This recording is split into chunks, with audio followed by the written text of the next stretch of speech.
everything that brought me alive. Going around like monsters, playing with the monsters. They brought me alive, but got no alibi. It's a rebel's fight without an alibi. Took my innocence without an alibi.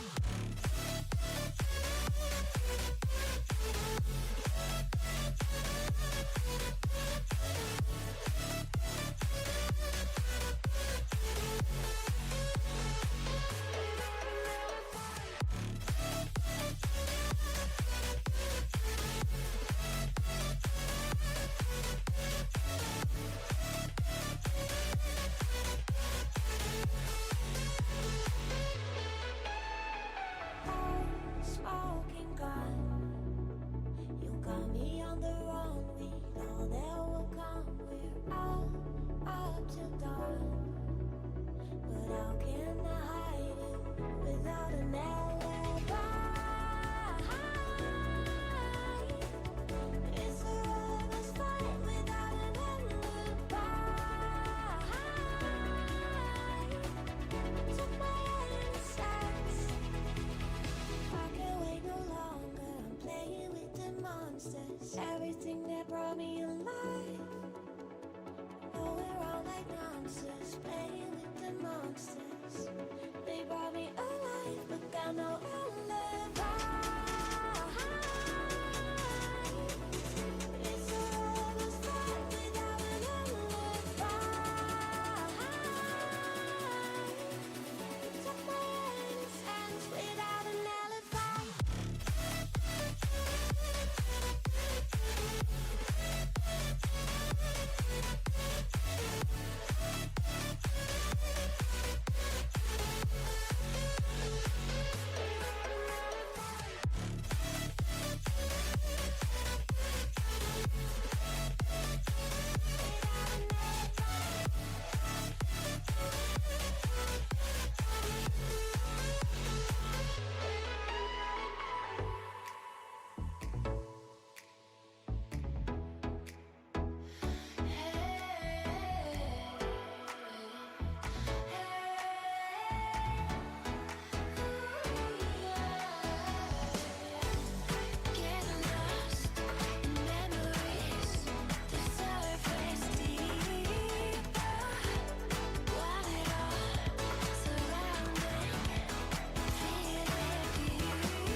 Hello! Hello! I'm super excited for today because, whatever day it was, we hit 250 followers.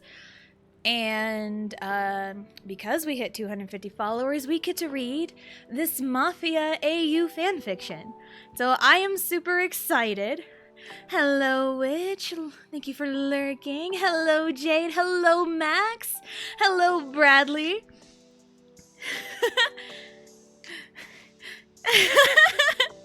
Hello, Bradley. Hello, Ultramelon. We're starting off strong. We're starting off very strong. Hashtag fishboxers. Hashtag Team Yesung. Hashtag missing the climax. Hashtag she said go home. Don't forget about hashtag Jisung got that riz. Cannot forget that one. Work be damned. It's fanfic day. Hello, Matt. Tessa Direct. Yes, absolutely. Hashtag Donghae did nothing wrong. He did not. Hashtag Team Yesung. Hype. Had to get them all in here. Can't forget hashtag Jisung got that riz. That's like the most important one. Alright, so for preface, fair warning, it is a Mafia AU story. Yes. It is a Mafia AU story, so there will be themes of violence throughout. There are specific chapters that are like marked. The whole story is like rated M, so because of the overall, Mafia theme of violence and stuff like that. But there are specific chapters where they are marked rated M only because of like potentially triggering things in subjects or like excess violence. So fair warning. If you don't like excessive violence, leave now, but why would you leave? I've teased this enough. Hashtag Sora Donald Goofy, gotta have that one too. Alright. Are we ready to go? Ugh, gotta pop my back first. Ugh. Hashtag here for excessive violence and Riz. Oh, let's go. There's gonna be lots of Riz. I don't think I've said who the subject, who our main character of the fanfiction is out of Stray Kids, and I guess we'll find out. I just kind of whipped up a couple sentences of description. So here we go. Stray Kids ruled the streets in a section of the city. All of a sudden, their boss wants a wife. What lengths will they go to find one for him? And this story is called The Bride Operation. So let's get started. Bride operation, begin. Sunrises. They light up the sky with warm colors to start the day. For the Mafia crew Stray Kids, it signals the end of a night full of hard work. By hard work, it meant the heap of groaning men sprawled out on the floor of the bar. The owner of the bar quickly handed one of them a bag full of cash. That's all I've got on hand. Please, just leave, he pleaded. What do you think, boss? Should we leave? The guy that was handed the money, Jisung, asked with a smirk. The boss, Chen, looked at the money in the bag, then back at the owner of the bar. We'll be back in a few weeks. Hopefully there'll be more to give. Let's go, he said as he directed his crew out the back. The 8 of them walked out of the back alley and took in the sights of the sunrise. This never gets old, Jisung breathed in the fresh air. At least we get to go back and sleep, one of the taller ones, Hyunjin, said with a hefty yawn.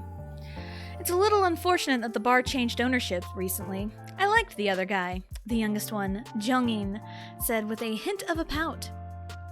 We can't do much about it now. We just gotta carry on, business as usual, Chan replied to Jungin with a sad smile. We meet back at the house in 10, he commanded as the 8 of them parted ways. It was easier to split up when leaving a job so they would not be tailed. Hashtag Jisung got that money. Oh, absolutely.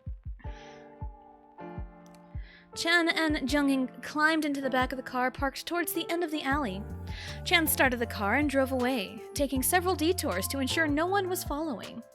Jungin looked out the window from the passenger side. Chan glanced at Jungin, then back to the road. What are you thinking, Jungin? Chan asked as he turned right. Do you remember what was said to you the other day? Jungin asked in reply. Have you thought about it yet? About finding a wife? Chan chuckled as he turned onto a back road leading out the city. It's not like I haven't thought about it. I need to be a little picky about it. Because of what we do, right? Jungin replied. I know not everyone can handle what we do. And we're also not the only ones in this big city, Chen replied, so I need to be extra careful. Hasn't Changbin-hyung tried to help you find someone? Jungin asked, turning his attention to the road ahead. Do you think I trust Changbin enough to find a wife for me? Chan laughed heartily. I know he's trying to help, but I don't think I trust his judgment. Why don't we just send some more of our crew and have them scout out potential women? Jungin suggested with a shrug. That's actually a good idea, Chan smiled as he turned into a narrow road leading to a big house. I'll have you and Jisung get on that when we get inside. Chan parked the car and shut it off. He and Jungin left the car and walked into the house. Jisung, I need you for a sec, he shouted, knowing the person he needed was home. Jisung slowly descended down the stairs. You really had to call me the moment my head hit the pillow, he complained, but sat down at the table in the kitchen. I need you and Jungin to set up some plants. We're moving forward with the bride operation, Chan told Jisung. Jisung gasped playfully. It's about time. We'll get everything ready for you before lunchtime, he smiled. Any notes we should pass along? You know my type. Report back when necessary, and I'll make the final call, Chan replied as he started making coffee. You two are dismissed. Jisung and Jungin left the kitchen and started working on this Operation Bride. Chan stared at the mug and started to become lost in thought. He knew once he got himself a wife, his leverage would greatly increase and he could gain more territorial control. More control means more money, and more money means no more worries for his crew. No worries for the crew means a happy boss. Taking notes on how to pull off shady group operations. OMG, also hashtag armor of our hearts, hashtag when it rains. You are not a failure, Alicia. It's okay. There's a lot of them to keep track of. Adama, let's go to school. Yes, Mommy. A young girl standing at 97 centimeters with short, wavy, dark hair, almost black. With short, wavy, dark brown, almost black hair, ran down the stairs of the cozy home. She almost tripped on the last step, causing her mother to laugh. Autumn ran up to her and hugged her leg. Who do you want to take you to school today? Her mother, Taehyo, asked sweetly. I want Mommy, Autumn confidently answered. Taehyo laughed at the straightforward answer. Then let's go, she smiled as she grabbed Autumn's hand and walked out to the car. She strapped Autumn into the car seat and climbed into the driver's seat herself. The car ride was fairly short, but not uneventful. Taehyo parked the car in the designated parking area and took Autumn to the front gate with the other parents and their preschoolers. She chatted with the teachers for a brief moment before Autumn ran to play with her friends. Just letting you know, Jaejin should be picking her up today, Taehyo told Autumn's teacher, Miss Lee. Thank you for letting me know, and you have a great day. Miss Lee smiled before turning her attention to the other preschoolers arriving. Taehyo walked back to her car and drove back home so she can get ready for work.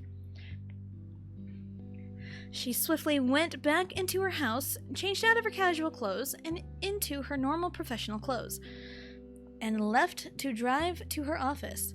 She walked in the building and was met by lots of smiles and greetings. Hey, Miss Taehyo, I need to talk to you about some of the orders for Kim Mina.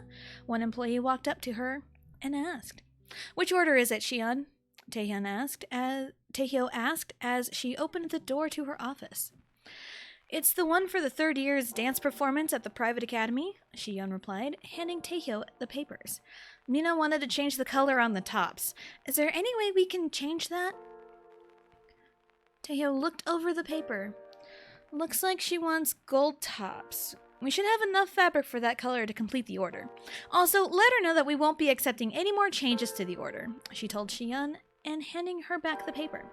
I'll get on that right away, Miss Taehyo.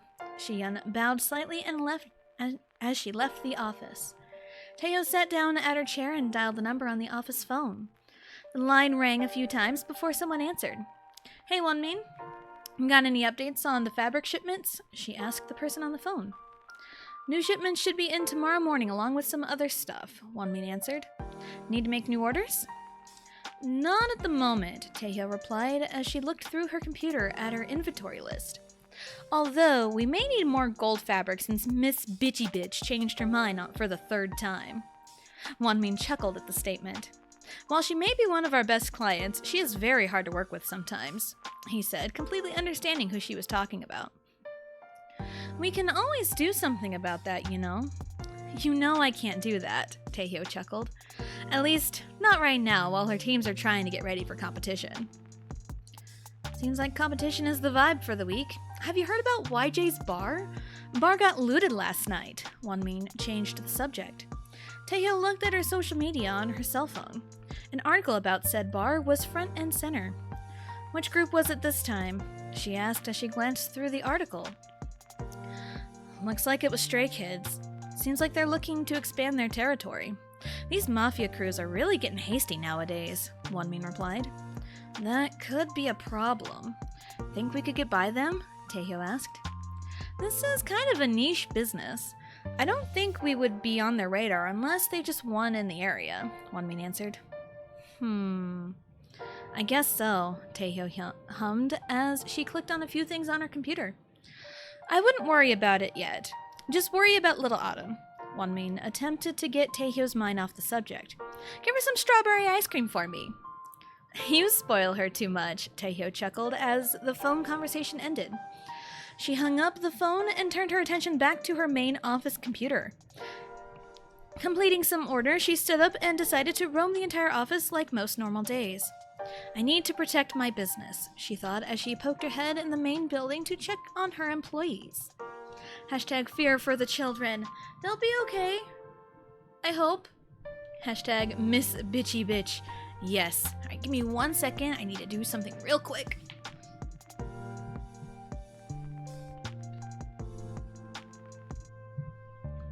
There was one thing I forgot to do, and I did it. So here we go. Any word on the bride operation? Chan asked his crew. We've received a few possible candidates, but none of them seem to fit your standards, boss. Sungmin answered, looking through the files on the table. That's unfortunate, Chan replied, sitting at the table between Sungmin and Hyunjin. Question. Hyunjin spoke up as he was looking through some files. Are you picky about whether they have kids? There's several single mothers reported to us, and we didn't know if you minded that or not. That depends, Chan answered.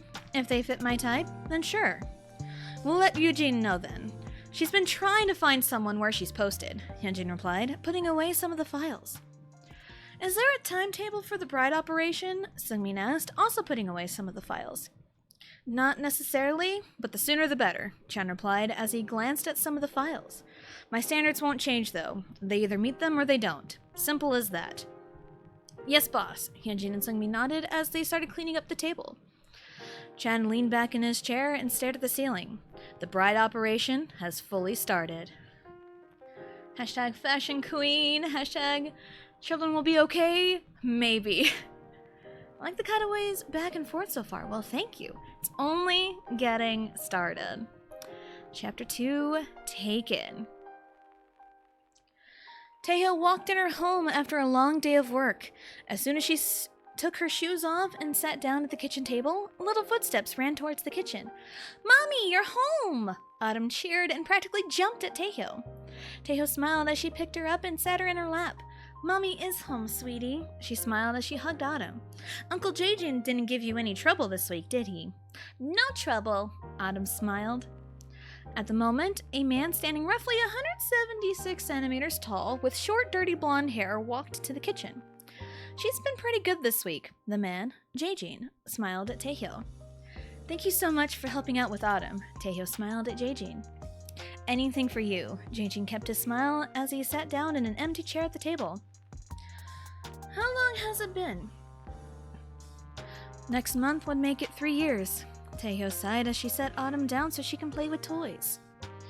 3 years already? Jaejin sadly chuckled. Any idea how he's doing? Autumn tells me he's doing well. You know how the agreement is. At the very least, Autumn gets to see your dad, Taehyo answered honestly, looking at her empty ring finger. Have you ever thought about getting back out there? Jaejin asked. You said it's been 3 years, and you've told me once that you no longer have romantic feelings for him anymore. It's not like I haven't thought about it, Taehyo carefully replied. But dating would be a nightmare right now, especially with keeping track of everything. Yeah, dating would be a nightmare, especially after keeping track of John Cena. Thank you, dear, for the sub. Where was I? You know we have your back, right? Jaejin smiled. I know, and I greatly appreciate that. It's just... Taehyo attempted to think of the words she wanted to say. Jaejin chuckled as he stood up, preparing himself to leave. Say less. I understand. Whenever you're ready to put yourself out there, we'll be here along the way. He gave her words of confidence before hugging her and leaving. Taehyo released a sigh. She looked over at Autumn playing with a toy rotary phone. When would be the right time to be open to romance again? When would be the right time to open up to romance? I guess we'll never know. Ring ring. Chan glanced at his cell phone. The name Shin Yujin was shown on the phone screen.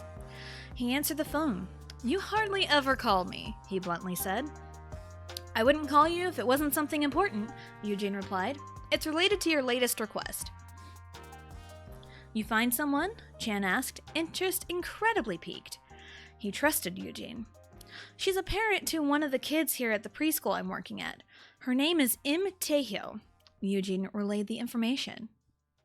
Chan held the phone down for a brief moment as he turned around to holler at someone behind him. Mino, look up Im Taehyo, he commanded. Mino, who was cleaning his gun, heard the command and quickly looked for a file. She's around 160-ish centimeters, long red hair, green eyes, absolutely stunning. Yujin gave the description. She has sitters pick up her daughter most days, so it shouldn't be too hard to get her. Know anything else? Chan asked as Mino walked up to him with a file in hand. He opened it and listened to Yujin talk. She doesn't work too far from the school. Sometimes she walks from her work to school to pick up her daughter and bring her to her work. I think I heard her tell her daughter's teacher that she'll be walking today. Yujin gave out all the information she knew. Chan read through the file and even saw a few pictures of her. Yujin was right. She was stunning. What time does her school end? He asked her. 2 p.m. You've got plenty of time to send a team to tail her, Yujin answered. Thank you, Yujin. You'll see a nice bonus for you soon. Chan smiled as he ended the phone call. He turned towards Mino. Go get Changbin and Jisung. They've got an important mission. Mino nodded as he left the room to retrieve the 2 men Chan wanted. A few minutes later, Jisung and Changbin appeared before Chan. You wanted us, boss? Changbin asked, hands in his pockets. The bride operation is underway, and it is your duty to retrieve her. Chan ordered as he showed the 2 the picture. This is Im Taehyo, works at Dreamweaver Fabrics. Should be walking from there to the preschool a few streets over. That's the time to strike, he instructed. Jisung and Changbin nodded as they prepared for their mission and headed out. Damn, that was quick, was it though? Hashtag Tessa is not like the other girls. Gotta have that one in there. Gotta have that one. Taehyo quickly packed her belongings and locked her office. She was excited to pick up Autumn from school. She managed to wrap up her work and take some personal time off. She walked down the street and took in the scenery. The walk was always peaceful. She soaked in the beautiful weather, thanking herself for dressing in jean shorts and a black and white plaid button-up shirt. She minded her own business walking down the street, until she felt a weird chill. She felt something solid press into her back suddenly. Im Taehyo, a voice called out to her. Sensing the object pressed into her, she held up her hands. Yes? We need you to come with us, the voice calmly told her. Teo glanced over to her right, where a black car she did not recognize pulled up. Can I make a phone call? I need to arrange someone to pick up my daughter from school, she calmly requested. You may, but we need to see your phone and put it on speaker. No funny business, the voice replied. Where is your phone? Back right pocket, Teo replied, inwardly cringing when a hand brushed her backside. The phone was handed to her.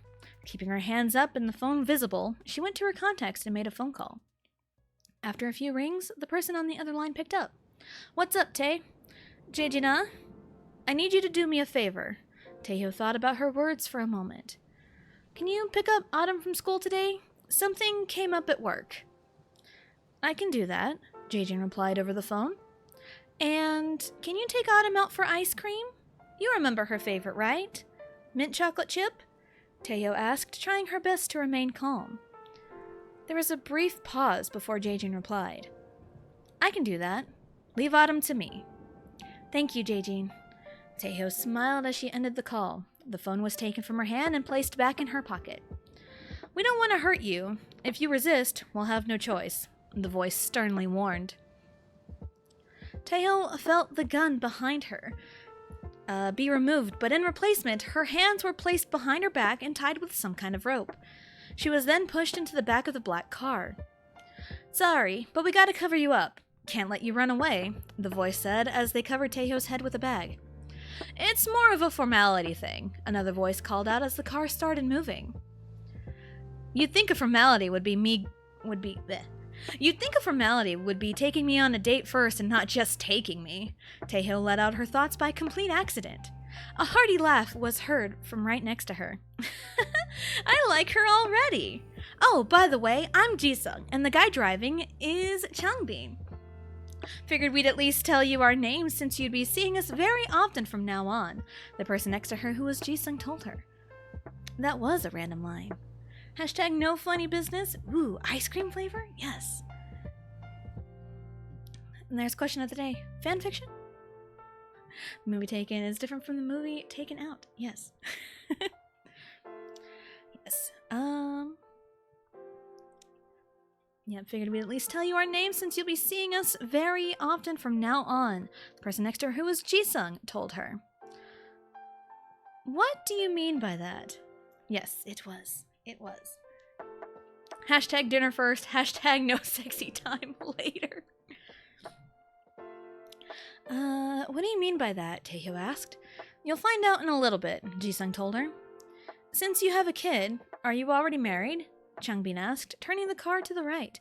Nothing in your file said anything about a marriage. I was, Teo simply replied. Sorry, it's a sensitive subject. It's all good. We just didn't know, Jisung said in a somewhat comforting tone. About 5 minutes later, the car came to a stop. Jisung removed the bag from Teo's head, messing up her hair slightly. Changbin opened up the car, and Jisung helped Teo out. This'll be our new home for a while, Changbin calmly said as he opened the front door. Looks really fancy, Teo commented. Boss likes it nice, Jisung smiled. Let's get you something to drink. I know you're still a bit tied up, but you'll be free when boss gets here. Teo nodded in reply. She looked around the place and took in just how simply elegant the interior looked. She was led to the kitchen where Jisung looked into the cabinets for cups. Is there anybody else here? She asked, genuinely curious. Just us for now. Everyone is out, including the boss, Changbin answered as he leaned on the counter, crossing his arms. Jisung then held a cup of water with a straw up to Teo's mouth. She reluctantly took a small drink of water. He smiled as he turned his back to set the cup down. Teo took the small window to see if anything was on the counter behind her. She was pleased to find a pair of scissors. Attempting to hide the actions she was performing, she started cutting through the rope binding her hands together. She managed to cut through and free her hands. She kept the scissors in her hands and waited. We should probably show you to your room, Jisung smiled as he wrapped his left arm around Teo's shoulder. It's pretty bare bones at the moment, but once we get to know you more, we can personalize it more for you. Taeho nodded in reply as Jisung guided her to follow Changbin towards the hallway. She shifted the scissors to her left hand and tightened her grip. After a few moments, she quickly pulled her arm and stabbed Jisung in the left shoulder. Jisung yelped loudly in pain, and Changbin whipped around at the sound. He put together what had happened quickly as he tried to apprehend her. Taeho knocked Changbin to the ground with a quick kick to the head. Seizing the opportunity, she quickly ran towards the front door and left the house. She ran all the way to the main gate and was met by a familiar face. "Hop in," the driver shouted as the back driver's side window started rolling down. Taeho ran and hopped through the window with ease. She landed in the seat as the driver took off. "Thanks, Jinkyu. I owe you one." She thanked the driver, Jinkyu. "You're lucky you made it out unscathed," Jinkyu replied as he sped out of the back roads and navigated back toward the highway. "Can't say the same for them," Taeho replied as she climbed to the passenger seat and carefully put her seatbelt on. "Let's hope Autumn got her ice cream." "I'm sure she got her favorite from Uncle JJ," Jinkyu chuckled as he drove back into town. Hashtag fanfiction, yes. Hashtag Jisung got that stab, yes. Hashtag anything can be a weapon, absolutely. Meanwhile... What the hell was that? Changbin groaned as he carefully helped Jisung up. "We're in big trouble," Jisung grunted with a sad smile as he pulled out the scissors that were launched into his shoulder. "Who's in big trouble?" Changbin and Jisung turned to look at Chan, who had just walked through the back door. Jisung tried to accumulate his thoughts. Chan looked at the situation. He could see a red mark by Changbin's left cheek and a clear stab wound on Jisung's left shoulder, and a pair of scissors covered in blood. "What happened?" Chan asked sternly. "Im Taeho escaped," Changbin straightforwardly answered. "No more, no less." "Interesting," Chan simply replied as he helped the two up. He reached into a cabinet in the storage room to find a first aid kit. He pulled Jisung to sit at the table and started tending to the wound. "It's not very often a civilian gets the best of us," Changbin spoke his thoughts as he sat down next to Chan. "Maybe there's more to her than we thought," Chan thought out loud, carefully cleaning up the blood on Jisung's shoulder. More to it than we thought, huh? We're only 2 chapters in and there's already violence. Hashtag the plot and the blood thickens. Oh, absolutely.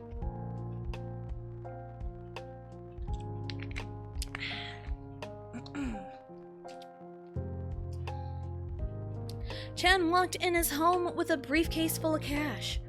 He returned from looting a new grocery store in an attempt to expand his control. He walked in the hallway to find Mino and Changbin looking through various papers. "Any luck?" Chan asked as he set the briefcase down. "No luck," Mino simply replied. "We've looked over her file at least 10 times, and we haven't found anything on her." You'd think there'd be some kind of martial arts background, some self-defense classes she took, anything. But no, there's nothing, Changbin complained as he leaned back in his chair. She left a good-sized wound on Jisung and knocked Changbin around like he was nothing. She's gotta have something, Chan thought out loud as he glanced at a paper. Mino hummed to himself and then pulled the laptop over to him. He dug for surveillance footage. "Maybe something isn't in her file for a reason," he said as he showed Chan the footage. "I thought you guys weren't followed," Chan looked at Changbin. "We weren't," Changbin argued as he looked at the footage as well. "Looks like the car just arrived as she ran out. Maybe just luck?" "Still, how do they know where to find this place?" Chan asked, mainly to himself. "Do you think she has connections to some other mafia?" Mino asked out of the blue. "What are you talking about?" Changbin asked in an annoyed tone. "No." Chan held a hand to hush Changbin. "Let's hear him out." "It would explain how there's no info on her file on how she knows self-defense," Mino spoke up. You said she made a phone call to someone named Jaejin? Maybe that was the setup. She just called to have him pick up her daughter from school, Changbin replied. It didn't seem too deep. I wonder if Jaejin is the connection, Chan spoke. I know of another mafia that likes to keep their business in the shadows. Fallen Star, Mino replied. They're the only other mafia besides AT's in this area that was definitely not an AT's vehicle. You really think Taeho has a connection to Fallen Star? Changbin asked. It's hard to say, but all I know is that I want her, Chan answered. I'm sending everyone out today. You need to report back with anything you find. Yes, boss. Jungin looked up at the building he was asked to scout. It was a simple bakery. After double-checking the address, he walked in the front door. A worker looked up and smiled at him. Welcome to Meteorite Baker. What can I get for you? The worker smiled. Jungin glanced at the name tag that said Wuhyun, thought of his words carefully. I'm in the area looking for some info on someone, he said. Who are you talking about? Wuhyun replied in a low tone, despite the bakery being empty at this time of day. Someone by the name of Im Taeho, Jungin answered. Our boss wants some info on her. Wuhyun perked up when he heard boss. Who do you belong to? He asked, clearly not stupid. Stray Kids, Jungin replied, trying his best to sound confident. Wuhyun glanced at his phone for a moment before looking back at Jungin. The only thing I know from Im Taeho is she asked me for a favor, and I can't do it because I'm clearly busy at work, he dramatically said, pointing to the empty bakery. But since you want info, why don't you help me out? He smirked. Jungin started to grow worried, wondering if he was right to come into the bakery by himself. Do I have a choice? He carefully asked. That depends. Wuhyun kept his smirk as he dialed the number on his phone. Hey boss, we got him. Jungin tried running before he felt a strong hand grab his wrist. Not quite the wrist grab from, your typical K-dramas, but I like bakeries. Yeah, bakeries are fun. Except this one, where Jungin got taken away, apparently. Chan, Sungmin, Mino, and Hyunjin walked in the door of their house at the same time. Any luck? Chan asked, clearly knowing the answer after looking at the other's defeated expression. What do you think, boss? Hyunjin replied as he sat down on the couch. I'm thinking we try more tonight, Chan answered. Out of nowhere, his phone started ringing. Who's calling you now? Sungmin asked as he peeked at the phone screen. It's Jungin. He must have found something, Chan said as he answered the phone. What do you got for me? There was a beat of silence before a voice that was clearly not Jungin replied. We have Jungin. If you want him back alive, you'll heed my instructions, a deep voice called out to Chan. Hashtag not like the other wrist grabs. Yup. Oh snap. Oh snap is right. What have you done with him? Chan angrily asked. The voice said, clearly taunting Chan. Don't get too hasty, or you won't see your precious maknae again. Chan gritted his teeth. Taking a deep breath, he replied, What do you want me to do? In a few moments, we will send you an address. If you want Jungin back, you'll go there, unarmed and alone, the voice said as they ended the call. Chan pulled the phone from his ear and stared at the screen. A text message from Jungin's number filled the screen. The text was an address. He looked at the other three in the room with him. Someone has Jungin, and they want me to go to this location alone, he told the three. We'll back you up, Hyunjin said as he stood up with Mino following suit. Let the others know. I'll forward the address, Chan said as he left the house and got in his car. It was approximately a 10-minute drive to the address. He was caught off guard when he was met with an ordinary-looking house. No fancy decorations, nothing run down, just an average house. He parked the car on the street and walked up to the front door. He checked the address at least 7 times. Something felt off about this meeting. He rang the doorbell and waited. After a few moments, a a few centimeters taller than himself, answered the door. "Can I help you?" The guy smiled. "I was told to come here," Chan sternly said. "Are you unarmed?"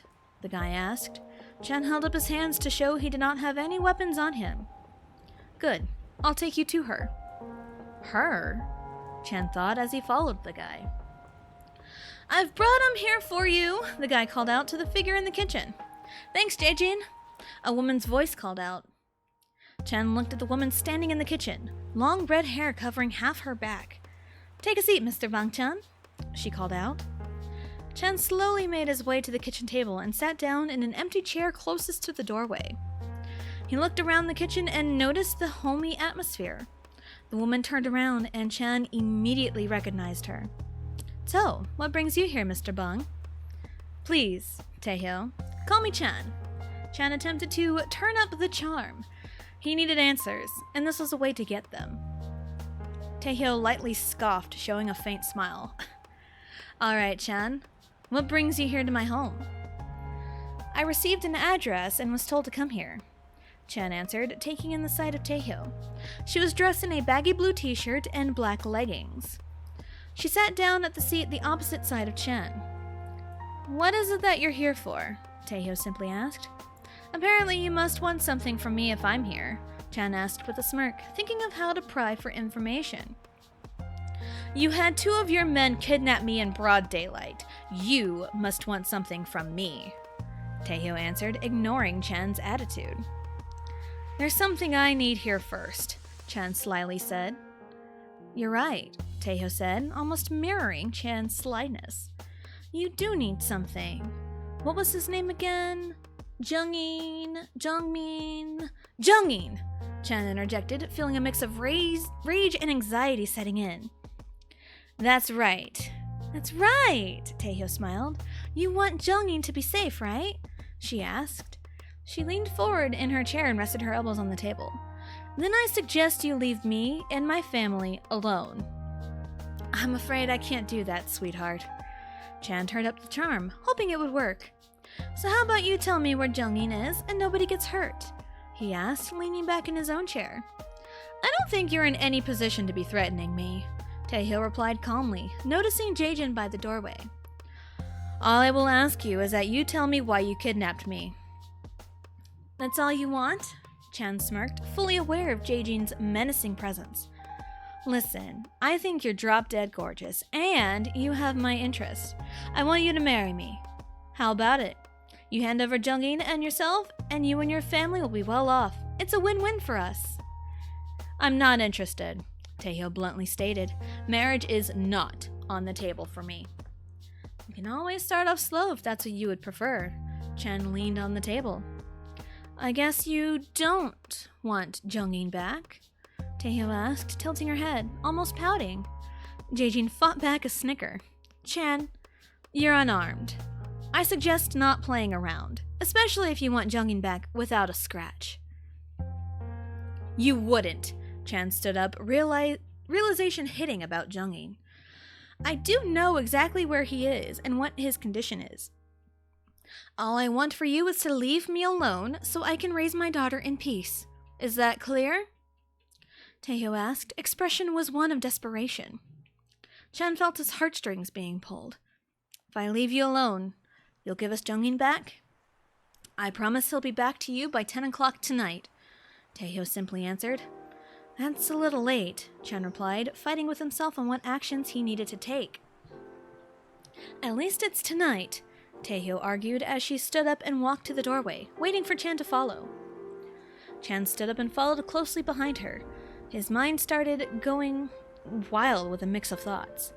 "If he's not back by 10 p.m. like you say, I will come back and I will use force," he sternly said as he looked Taehyo in the eye. Taehyo stared right back at him. "I don't make empty promises," she simply stated before nudging Chan out her front door and promptly closing it. Chan was taken aback by the action. He was a mafia boss. He was the one to push people around, not be pushed around.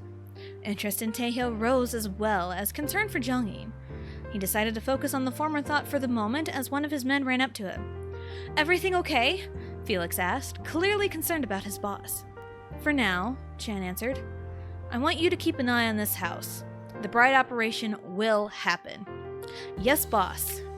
Felix nodded as he watched Chan climb into the car and drive away. Hashtag fashion boss, mafia boss. Hashtag Taehyo is not like the other moms. Nah. Hashtag make a charisma check, chat. Love it. Hashtag starting slow. Hashtag no sexy time later. Hashtag Chan got that riz. Oh, absolutely. Chan got that riz. Apparently it did not work, though. Taehyo released a sigh of relief when she saw Chan drive off. She caught sight of the person he was talking to moments prior and gave a slight wave. She turned around to look at Jaejin. I can't believe he was in my house. She groaned as she started walking up the stairs. I can't believe you caught the attention of the boss of Stray Kids without even doing anything. Jaejin laughed, following her up the stairs. Why in the hell does he want to marry me? Even if all he's done is read my file, he still doesn't know me hardly at all. Taehyo complained as she walked down the hall of the second floor. She arrived at the door that had the sign saying Autumn's Room. She knocked on it 3 times before opening. How's it going in here? She asked. Good! Autumn smiled as she climbed on the back of her new friend. Hopefully she's not giving you a hard time, Jungin. Taehyo laughed at how cute the scene was. Not at all, Jungin smiled as he continued to play with Autumn. Any requests for dinner? Taehyo asked, leaning on the doorframe. Anything is fine, Jungin answered. Good. By the way, would you be okay with one of my friends giving you a ride home? Jungin showed slight panic. I don't think I need to get home, but a ride somewhere nearby would work, he carefully answered. Sounds good. I'll get everything arranged after dinner. Taehyo smiled as she disappeared to the kitchen. Welcome in, witch. Hello. Mommy is super nice. Autumn smiled as she tossed a stuffed animal to Jungin. She is super nice. Mayhyung seems to like her a lot. Jungin smiled back, carefully picking his words. Lots of people like my mommy, Autumn replied as she found another toy to play with. She's super pretty and nice, and my uncles love her very much. Uncles? Jungin asked, genuinely curious. Like Uncle Jaejin, Uncle Woohyun, Uncle Wonmin. Autumn listed off some of her uncles. Jungin felt suspicious of those names. Those people were not related to Taehyo by blood from her file. He made a mental note to relay this information to Chen when he got back home.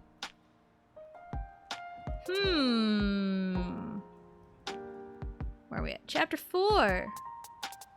Hashtag, why in the elevator does he want to marry me? Oh, that's a good one. That's a good one. Yes, welcome in, witch. I grabbed the wrong bottle. Hashtag unexpected recon. Yeah. So, yeah, how did Jungin end up at that house? How'd that happen? Hashtag uncles, hashtag no sexy time. No sexy time. After dropping Autumn off at school, Taehyo made her way to the local market. She took the day off from work to catch up on housework, and that included grocery shopping. A few minutes later, she drove up to the building and noticed several police cars in the area. Parking the car and getting out, she tried getting a closer look. One of the officers noticed her and stopped her from getting closer.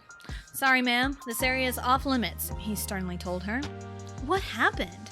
Taehyo asked, mainly to herself as the officer just left her to go in the building. She looked around and found a couple of familiar faces. Hashtag no sexy uncles. No sexy uncles.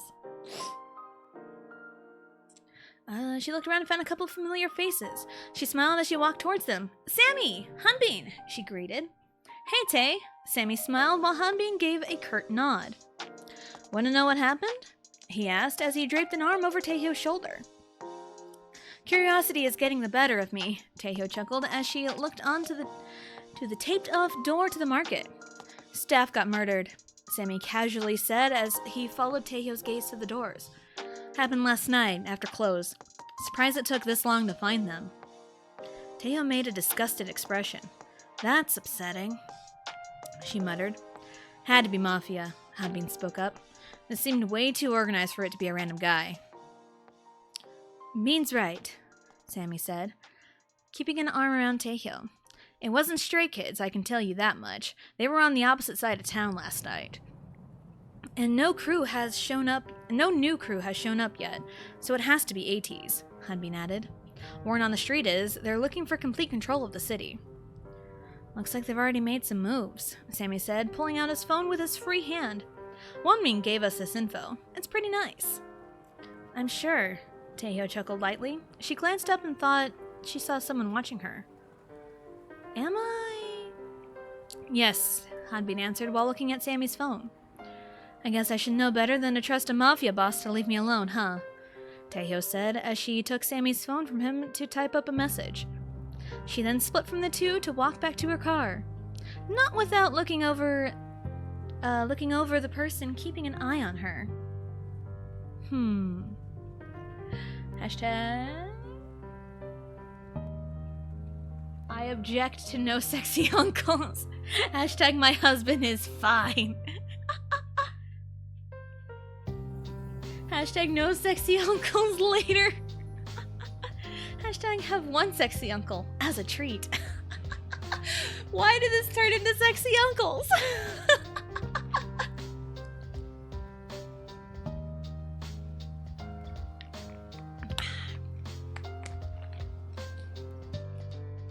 Seems she frequents the market that ATs attacked last night.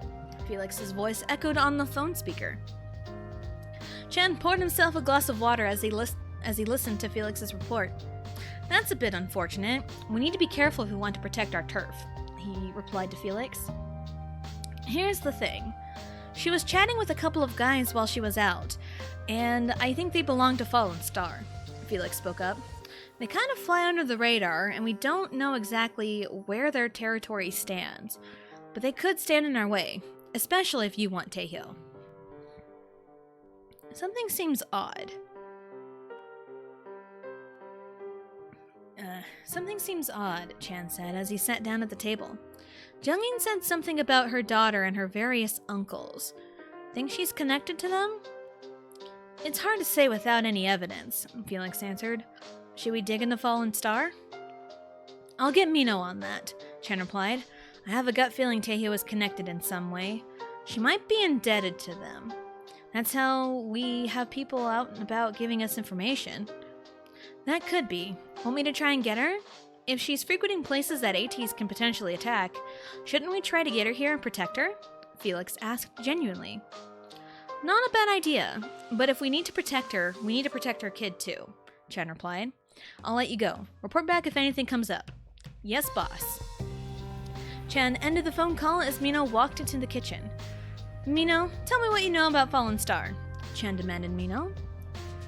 Fallen Star started as a small sub-crew under a major mafia known as Bangtan Boys.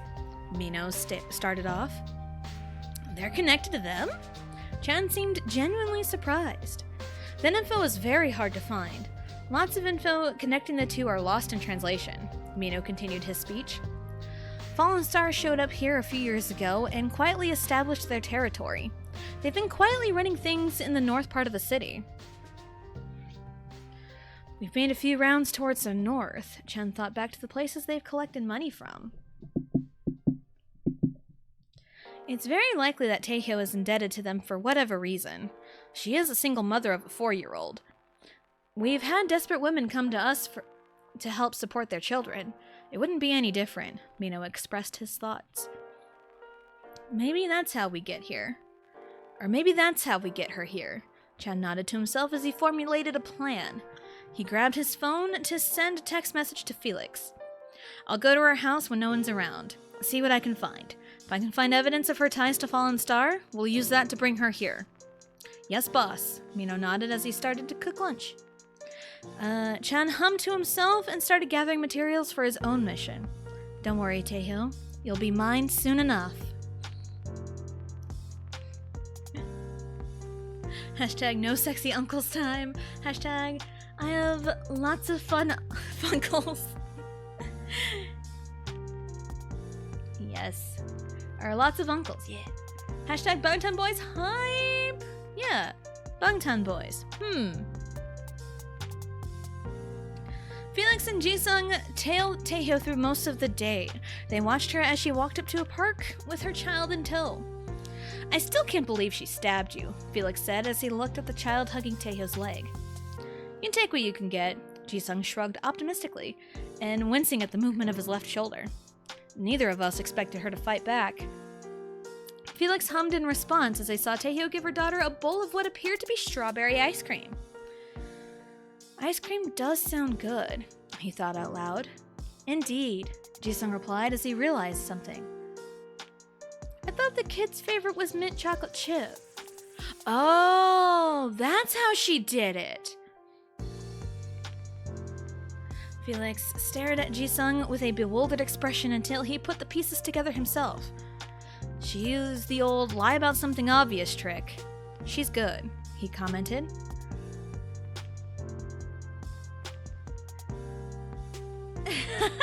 Hashtag Taeho skateboard changed my mind. I mean, she could skateboard. Hashtag missed opportunity. Damn, it really was. It really was. There it is, the ice cream flavor. Hashtag strawberry ice cream is the best.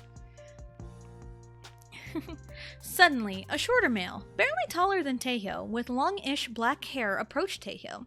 Both Felix and Jisung turned their attention to the two as they interacted. They appeared to be close as they chatted away and laughed with one another. Even the child ran up to the man and gave him a big hug. Ex-husband, maybe? Felix thought out loud. He does look like the kid. Maybe kid's going with dad for the weekend? Could be, Felix replied.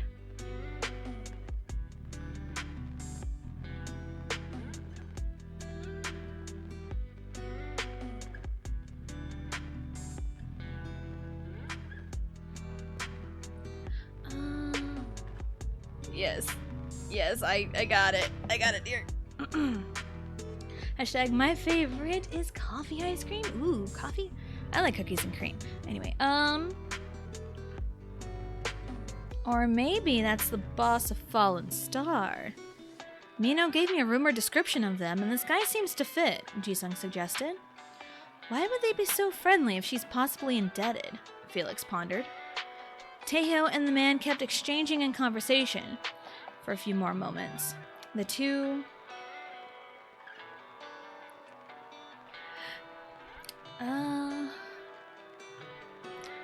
Why would they be so friendly if she's possibly indebted? Felix pondered. Taeho and the man kept exchanging in conversation for a few more moments. The two hugged one another before the child left to go with the man, and Taeho left in the opposite direction. Felix and Jisung followed Taeho as she walked towards her car. She started driving in the direction opposite of her house. Felix started driving in a different direction while Jisung called Chan. After a couple of rings, she's not going home just yet, Jisung told Chan. Good, let's move on to phase 2, Chan replied. I'm already at the location. Yes, boss, Jisung replied as he ended the call. Jisung jumped out of the car to follow Taeho while Felix drove off to Chan's location. A few minutes later, Felix arrived at the location. Chan quickly climbed into the passenger seat, and Felix drove off to Taeho's house. It appears she dropped off the child with who appeared to be her ex-husband. Felix updated Chan. Jisung is tailing her, correct? Chan asked as he looked at Felix. Yes, boss, Felix replied. Based on the events from today, she's probably finding a new place to buy groceries. Makes sense, Chan nodded. Once I find the connection to Fallen Star, we're getting her out of there. Jisung was thinking the guy she met up with could potentially be the boss of Fallen Star, and apparently Mino gave him a rumored description and he fit, Felix replied, turning down a rural street. Mino gave me the description too, Chan replied. Said the boss was short, but looks like they can kill you in an instant. That's what this guy looked like, but also, he looked a little like the kid, Felix added as he found Taeho's house. He parked on the side of the road. Good luck in there, boss.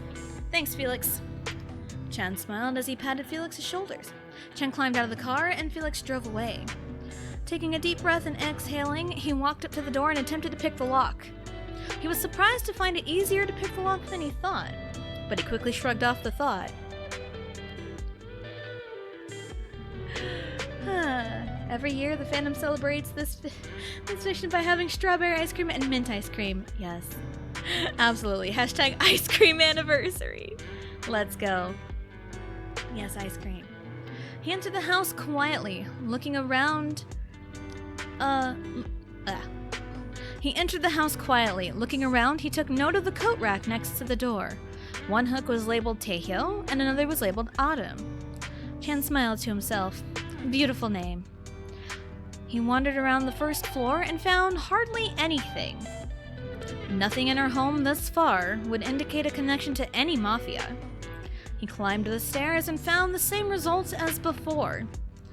Nothing. He roamed the bedrooms and found a little bit of information. Autumn's bedroom was a bit messy with toys scattered in the corner of the room. He picked up a stuffed teddy bear and saw the ribbon around its neck had something written on it. Shuga. Something about it felt familiar to Chan, but he shrugged it off as he left Autumn's room. He walked across the hall to what was presumably Taehyo's bedroom. The bedroom was simply arranged. He rummaged through the dresser briefly and found nothing of importance. All the nightstand had was an assortment of electronic chargers, a box of condoms, and a booklet. Ignoring the obvious, he grabbed the booklet. He scanned through it briefly and found nothing that would connect Taehyo to any Mafia. He returned the booklet to its rightful spot. Releasing a sigh, he walked into the master bathroom. He opened the cabinets and caught a box of tampons. Shrugging to himself, he checked it. All he found was a stash of cash. I guess it's for emergencies, Chan thought out loud as he returned the cash to the box. He gave up in the bathroom and made his way back to the hallway. He climbed down the stairs in defeat. He glanced around one more time until he found a bookshelf he missed. It was tucked away in a hall behind the stairs. He looked through the variety of books. They ranged from romance novels to sports biographies. One caught his eye. It was a cookbook tucked away neatly between two novels. It was blended in very well, and to unknowing eyes, it would have been mistaken as another novel. Mino has this too, Chan said to himself as he grabbed the book. Upon grabbing the cookbook, a click sound was slightly audible. Confused, he pushed on the bookshelf itself and found it shifting slightly. Putting two and two together, he opened the bookshelf like a door and found a hidden basement. Chan smirked to himself as he entered the new basement. Let's see what you're hiding, sweetheart, he muttered to himself as he noticed a picture on the wall.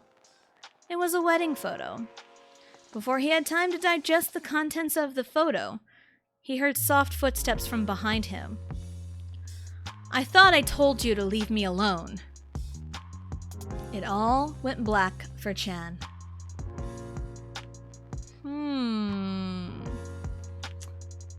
So what's happening now? Shuga? Yep, that's a name to be dropped. Hashtag box of no sexy time. Good investigation skills. Good hiding skills, yes. Hashtag Taehyo knows that men are afraid of periods. Oh, that's great. That's great. Secret tunnels. Oh, dang. Hashtag she told him to leave her alone. Yes, she did. Alright, here we go. We're what? Chapter 5? Fallen Star.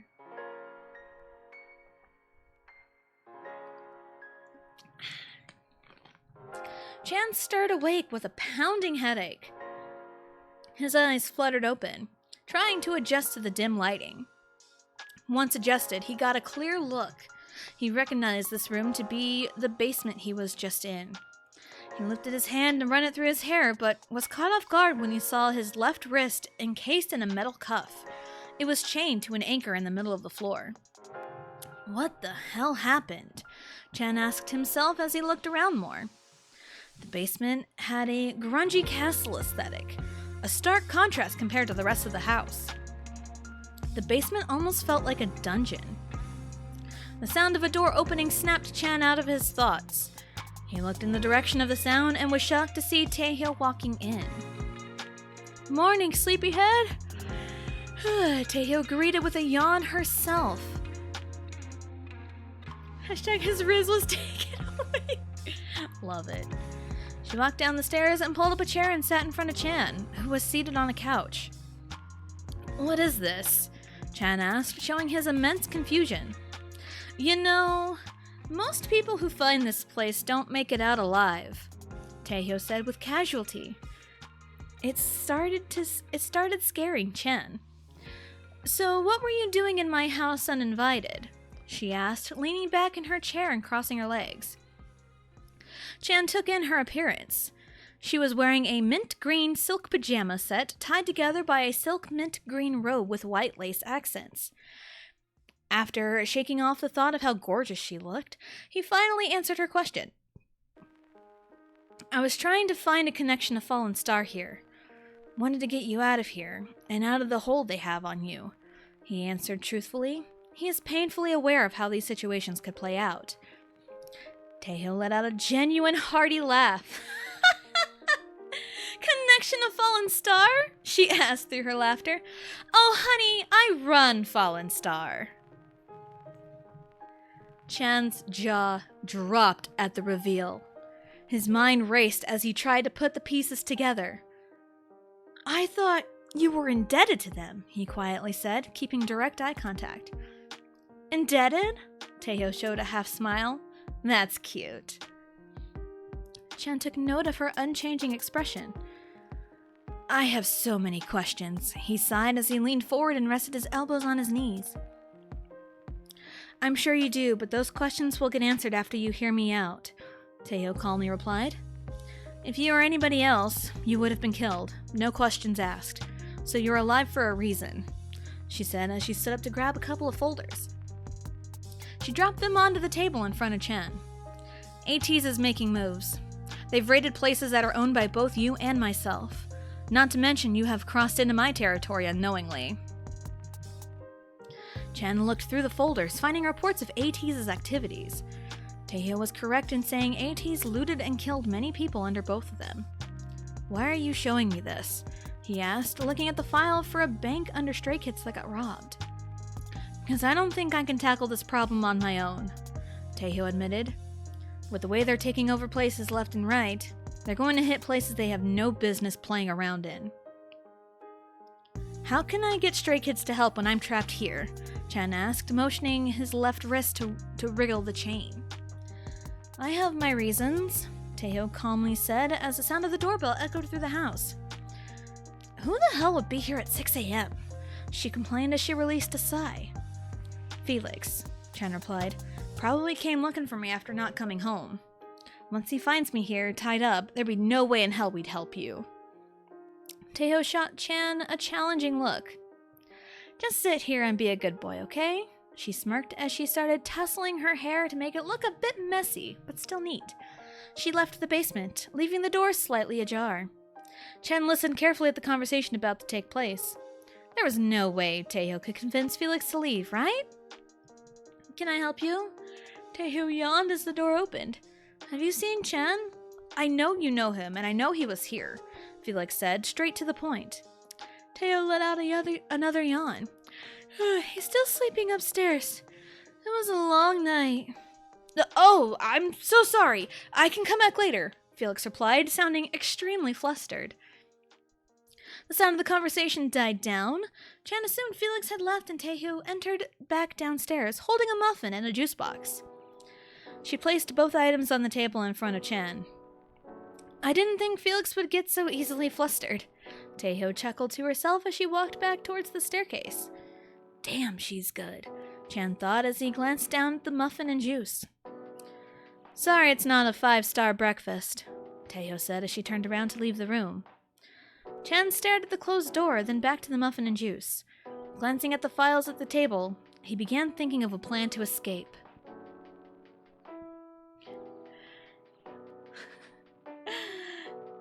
His rose was taken away. Hashtag yawn in the story equals mood yawning. Just making everyone else yawn. Mint. Yes. Hashtag mint ice cream, mint robe. Yes. Hashtag literal girl boss. Yes. That was one of my favorite lines to write was, oh honey, I run fallen star. That's one of my favorites. Hashtag spill that raspberry ice cream. Yes. I'm impressed you kept him alive, Jinkyu said through the phone speaker. If I wanted to take care of this issue we've got, I need him alive. Plus, it'll be a bad look if a mafia boss suddenly shows up dead for no reason, Taeho replied, intently listening to the phone speaker while standing in the running water of her shower. Such a good line, thank you.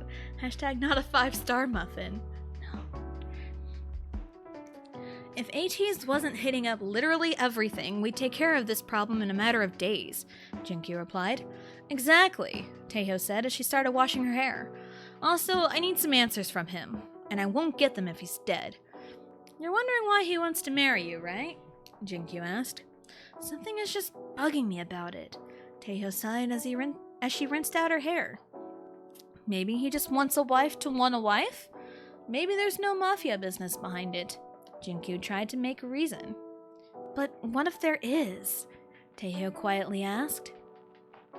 There was a pause over the phone. A few moments later, Jinkyu speaks up. May I suggest trying to earn his trust? If you want his help, you'll need it first and foremost. Maybe forget about the extras for now, he calmly told her. Taeho thought about the suggestion for a few moments. She finished up her shower and shut off the water. Maybe you're right. I should just forget about the extras, she said as she dried herself off with her towel. Get rid of the maybe and you'll be good, Jinkyu snarkily replied. You may be 187 centimeters tall, but I can still kill you if you're not careful, Taeho casually threatened. Bitch, I know that's an empty threat. Bitch, I know that threat's as empty as Woohyun's head, Jinkyu scoffed, which caused Taeho to laugh. No thoughts, head empty. That's the Woohyun life, Taeho joked as she began getting dressed. Although, he did well when getting Jungin for us. But that ended up being a waste because of the situation you're in now, Jinkyu reasoned. Fair enough, she said as she threw on a light blue t-shirt and short black shorts. So, earn Chan's trust, huh? I know, easier said than done. But I think if you're really caught his attention without him knowing you're Fallen Star's boss, and the fact that he wanted you out to help you, I think you'll earn it if you open up to him. And before you say anything, I know it's hard for you to do that, so start slow, Jinkyu said, clearly trying to help Taeho out. Anyway, I need to get going. Good luck with Chan, boss. Thanks, Jinkyu. Taeho sadly smiled before ending the call. She released a sigh as she finished her routine and left to go to the kitchen. She looked through the cabinets in an attempt to find something for lunch. After finding next to nothing, she decided on chicken nuggets that were stuffed in the freezer. Perks of having a 4-year-old, she sighed to herself as she started making chicken nuggets and french fries. After 20 minutes, lunch was cooked and ready. Fixing 2 plates, she made her way to the basement. She walked down the stairs carefully and found Chen looking at a picture. It was not just any picture. It was a wedding picture. Taeho cleared her throat to catch Chan's attention. Chen jumped slightly as he set the picture down. Sorry. Kind of bored in here, he nervously laughed. It's alright. I get it. Taeho nervously chuckled with Chen. Again, it's not a 5-star lunch, but it's a bit more substantial than breakfast. Chen looked at the chicken nuggets and french fries. Well, minimal. He'll take anything at this point. Thank you. He bowed his head slightly as he began eating. Taeho sat in the chair from earlier in the morning and ate her lunch with him. After lunch, I can find some clean clothes for you so you can at least shower and change, she offered after taking a bite of her nuggets.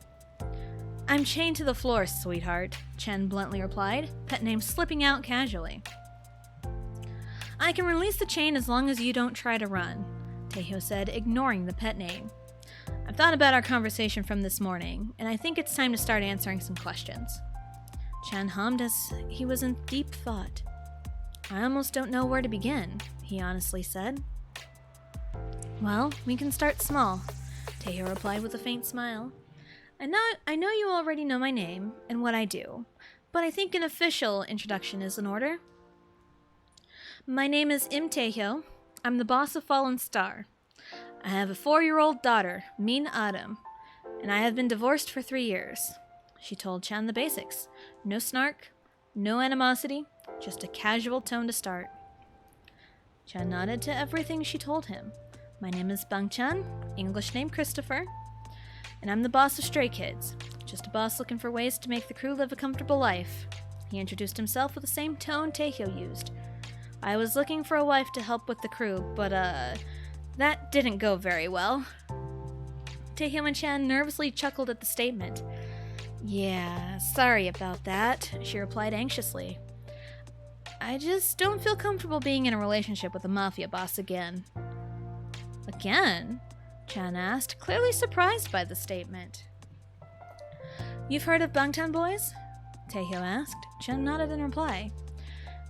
They were one of the biggest mafias in the country. So big, each of them started their own branches. One of them happened to start Fallen Star. After a while, Bangtan were threatened, and they had to reunite again, leaving their respective mafias they started. To protect myself and Autumn, me and my ex-husband got a divorce. Clearly, everything is fine now over where he's at, considering Autumn sees him every other weekend. But it's hard to work around at times. She explained the story in detail. Chan took everything in. He remembered the wedding picture, the one he had seen. The gears started turning in Chan's head. Wait. Min Adam. Suga. It clicked. You were married to the Min Yoongi? He asked. I knew you can figure it out, Taehyo smiled. It was not a condescending smile, but a genuine one. One that made Chan's heart flutter. The tyrant known as Suga in Bangtan, Min Yoongi, is my ex-husband. He was the one who left Fallen Star in my care, even before the divorce. She gave extra details. It's starting to make sense why you were adamant about not wanting to be in a relationship. Chan spoke his thoughts out loud. I understand about keeping everything as it is, if it's all comfortable now. Taehyo nodded in reply. Well, it was comfortable until ATs decided they want the whole city. This is where I need your help, and I wouldn't ask if I didn't absolutely need it, she said, tears welling up involuntarily. Chan assessed all of the information given to him, plus Taehyo's body language. Everything told him that she was being truthful. She needed his help even after he threatened him to leave her alone. When are you going to let me out of here? He carefully asked. If you can promise me to tell nobody outside of Stray Kids about my identity, then I can let you go once we get through the weekend, Taehyo answered. So we have this weekend together, Chan asked, fighting back the urge to flirt. Don't get any funny ideas, Taehyo immediately shot back. I won't. Chan held his hands up in defeat with a smile. Taehyo showed a half smile. She felt somewhat relieved that Chan was able to take in so much information. If you're done with your amazing lunch, I'll take your plate, she offered as she stood up. Chan handed her his clean plate, and she made her way out of the basement. She glanced back at Chan and made brief eye contact. She smiled before saying, I'll find you some clean clothes. I'll be right back. The last thing Taehyo saw before leaving the basement was a soft smile from Chan.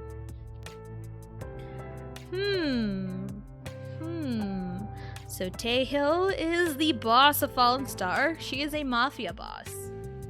That is fun and exciting. Let's see. Hashtag Wuhan Live. Yes, no thoughts, head empty. All the time. Second time that Taehyo wore a blue-colored top with black bottom.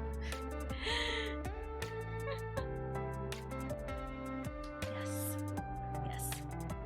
Ready for the hashtag ready for the not a 5-star dinner. Yes, and Suga. Yep. Min Yoongi is Suga's real name, by the way. Suga of BTS. So there's a little nod there. Alright, chapter 6. Chan stared at the ceiling in deep thought. He was showered and dressed in a black t-shirt and black basketball shorts with silver stripes. Presumably, they were old clothes of Taehyo's ex-husband, Yoongi. Throughout the afternoon, he learned several things. He learned that Fallen Star consisted of 7 core members, Taeho being the boss. He overheard the voices of a couple members of Fallen Star. The voice he's grown accustomed to is J-Jane's. He seemed to be the right-hand man. Then there was Jinkyu. He's technically the underboss and in charge when Taeho was busy with other duties. Jinkyu had a calm demeanor to his voice, but he always told it straight. It is no wonder these two are very trusted by Taeho. The basement door opening snapped Chan out of his thoughts. Taeho walked in wearing black pants and a black hoodie and hair tied in a low-side ponytail. She appeared as if she was ready for a mission of some kind. Chen watched her carefully as she opened a safe with a passcode. He was shocked when Taeho pulled out a sniper rifle. Taeho looked over at Chen and noticed his shocked expression. "What? Never seen one before?" she asked casually as she pulled out a few more little things before closing the safe. "It's not that I've never seen one before," Chen replied as he eyed the rifle carefully. "You're just surprised I use one?" Taeho almost laughed. "Yeah," Chen answered in a daze. "So, you do field work?" he asked, curious to see what was going on. "I do more field work than you think I do," Taeho answered as she quickly and efficiently took care of maintenance for her rifle. Chen looked between Taeho and the rifle itself, quickly piecing together the statement and the picture in front of him. "Makes sense," he said. "Sorry to leave you by yourself, but we had this planned for a few weeks now." Taeho apologized without looking away from her rifle. "You act like I don't understand how this works," Chan chuckled. Taeho looked up briefly and smiled, and continued working on her rifle. "Tonight's our big deal. They usually go smoothly, but with ATs running rampant, I'm not sure how things will play out." She spoke her thoughts out loud.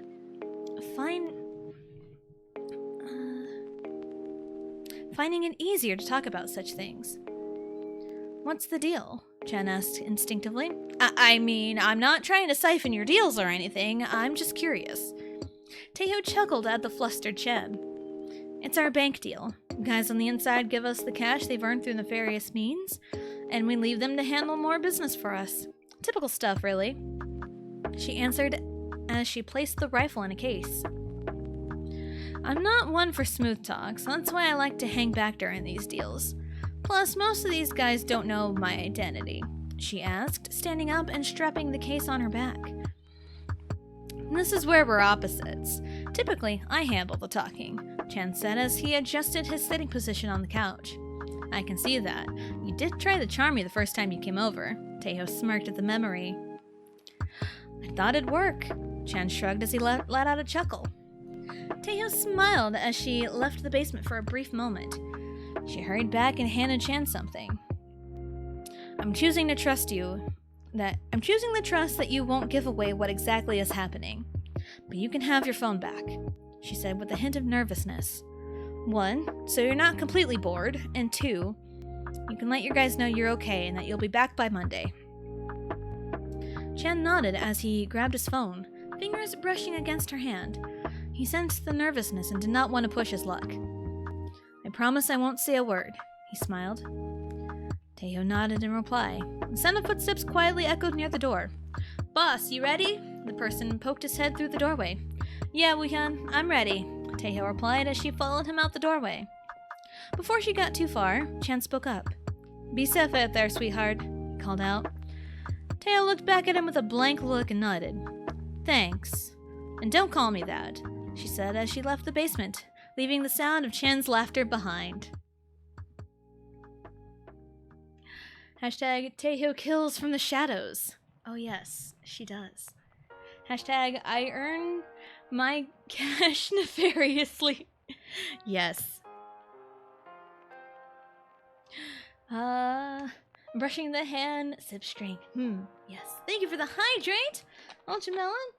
And thank you for the costume change. Hashtag don't call me sweetheart.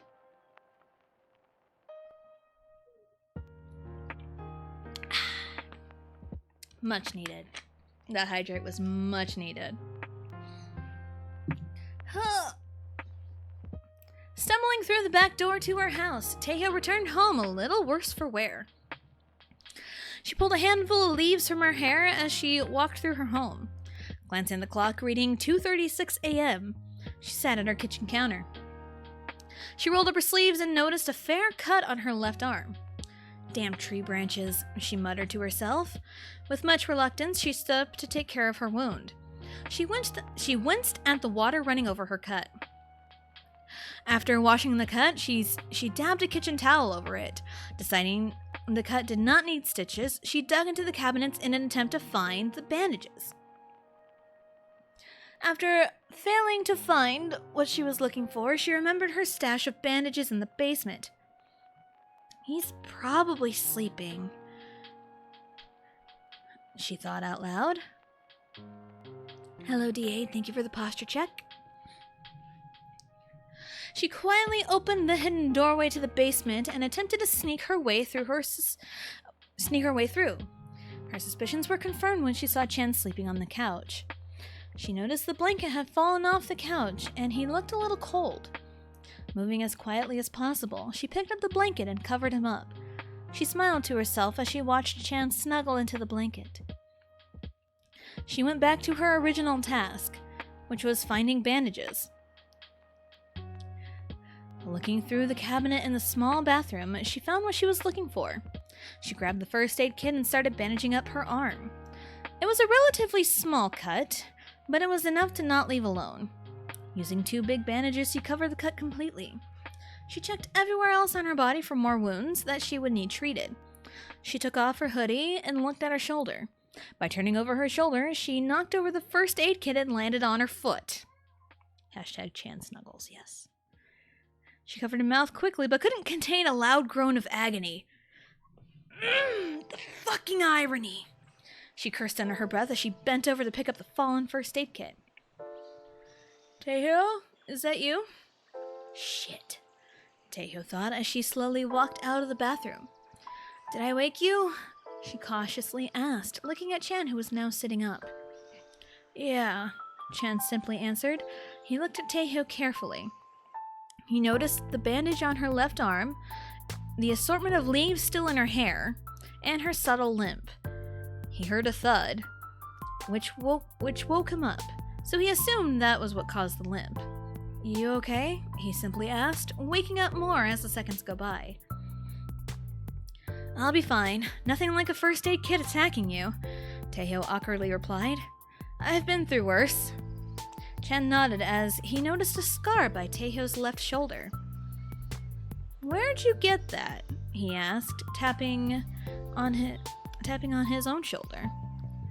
Taeho was slightly confused until it had clicked that she had her hoodie off. "Oh, this thing?" She moved her left shoulder up, scar in full view of Chan. "Stab wound from 5 years ago. It's barely visible now. I'm impressed you saw it." "I have scars like that too. It's hard not to notice," Chan replied. "I guess that's fair. You are Mafia as well." Taeho nodded to herself as she started moving again. She left the basement for a brief moment to retrieve her rifle and return it to its safe. "How'd the deal go?" Chan asked, genuinely curious. "Not the worst we've had. Had a run-in with a couple of guys working for ATs," Taeho answered. "Luckily, I had the shots lined up and took care of them. But now, we're probably a prime target for them." Chan nodded. "You still need our help?" he asked, remembering why he was trapped in the basement in the first place. "If you're willing to. I'm not going to force you. This time," Taeho answered. Chan chuckled at the statement. "No need to force me, sweetheart. I plan on helping you." He smiled at her, involuntarily using his charm. Taeho looked unamused by the use of the pet name. "I appreciate it, Chan," she smiled tiredly. "If I can trust you not to run, I can let you out of those chains tomorrow. Or later today. Or whatever. It's late, and I'm tired." She sighed as she waved her hands around tiredly. Chan laughed at the statement and her actions. "I won't run. Why would I when you've piqued my interest?" He flashed a charming smile. "Chan, it's almost 3 a.m. I'm too tired for your shit," Taeho bluntly replied. "I'm going to bed, and you should get back to sleep. I'll unlock the chain when I get up. I will need to pick up Autumn sometime after lunch." "Sounds good," Chan replied as he let out a yawn. Still going home on Monday? You still go home on Monday, Taeho smiled as she walked out of the basement, but not before stealing a glance at Chan, who had laid back down. After the door closed, Chan checked his phone for any new messages. There happened to be one from Ji-sung. How's the operation going? Chan let out a soft laugh. He quickly replied to the message. There's more to it than we had planned, but at the very least, she's warming up. She's warming up, huh? Let's see. Hashtag Chan snuggles. Yes, hashtag fucking first aid kit. It's always the first aid kit that just up and attacks you. Hashtag scars are the Mafia lifestyle. Hashtag let you out of those chains later. Hashtag Chan can't stop rizzing. No, he cannot. He cannot.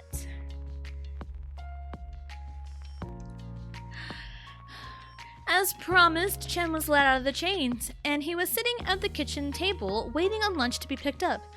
Taeho basically said, "Screw it, I'm not cooking," and Chan was perfectly okay with that. The front door opened and in ran Autumn, with Taeho following behind slowly, holding bags of fast food. Autumn went full speed until she saw Chan sitting at the kitchen. "Who are you?" Autumn asked bluntly. Chan was startled by the bluntness. He then flashed a smile while answering. "My name's Chan." "Remember Jung-in?" Taeho asked Autumn as she set the bags down at the table. "He's a friend of Jung-in's." Autumn hummed in response as she stared at Chan. "Jung-in was nice," Autumn said as she climbed in her chair. Taeho handed Autumn her food first, then Chan's, then her own. She sat down at her chair while noticing Chan staring at her. "What is it?" she asked, knowing something was on his mind. "How does she know Jung-in?" Chan asked carefully, taking a bite out of his food. Taeho stared blankly at Chan until she realized why he had asked. "Oh, remember the day you first came here?" "Well, Jung-in was here the entire time," she answered. "You mean to tell me he wasn't in any danger?" Chan asked, letting out a small bit of laughter. "Well, I needed a bargaining chip to get you to leave me alone," Taeho protested with a small pout. "Look how well that turned out, sweetheart." Chan laughed more at her pout. "What's a banging chip?" Autumn asked, looking at Taeho with puppy dog eyes. Both Taeho and Chan stopped to stare at Autumn. Chan started laughing at how cute the question was, while Taeho tried her best to think of an answer. "You'll learn when you're older," she said frantically. "Okay," Autumn cheered as she ate her food. Taeho released a sigh of relief when Autumn showed no interest in pressing further. Chan glanced between Autumn and Taeho and smiled to himself. While the two do not look alike, they have the same aura. One could easily tell Autumn was Taeho's daughter based off of the mannerisms and personality. Something clicked in Chan's mind. He turned to Autumn and smiled. "How old are you?" he asked sweetly. "I'm this many," Autumn answered, holding up 4 fingers. "Wow, you're 4? Such a big girl," Chan smiled. "She'll be 5 next month," Taeho said as she finished up her food. Chan looked up at Taeho as soon as she said that. "So that scar?" "Yep," Taeho immediately replied. "It's a story I'd rather not talk about." She gave a non-pleased smile. Chan nodded, completely piecing the story together in his mind. He quickly finished his food and offered to help clean up. Autumn jumped down from her chair and ran to the living room to play with her toys. "Cute kid," Chan said as he watched Autumn play with a toy rotary phone. "Would you believe me if I told you it's not the first time I've heard that?" Taeho chuckled as she threw some of the trash away. "Won't be the last time either. She's beautiful, just like her mother." Chan flashed a suave smile towards Taeho. "I told you I'm not interested," Taeho chuckled. "But I'll take the compliment." She winked at Chan as she walked out of the kitchen. For once in Chan's life, he was the one flustered. Maybe it should be Taeho got that riz. Maybe Taeho got that riz. Is this love? Chapter 7! Let's go. Taeho has those deep strats. She does. Bargaining chip is when the last chip in the bag and someone else both want to eat it, but has to convince the other let them be the one to take it? Yes. Yes. Hashtag Chan got rizzed back.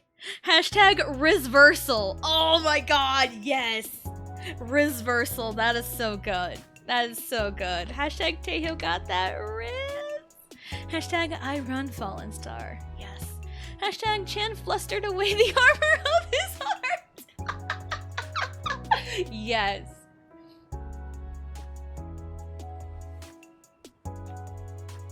Absolutely.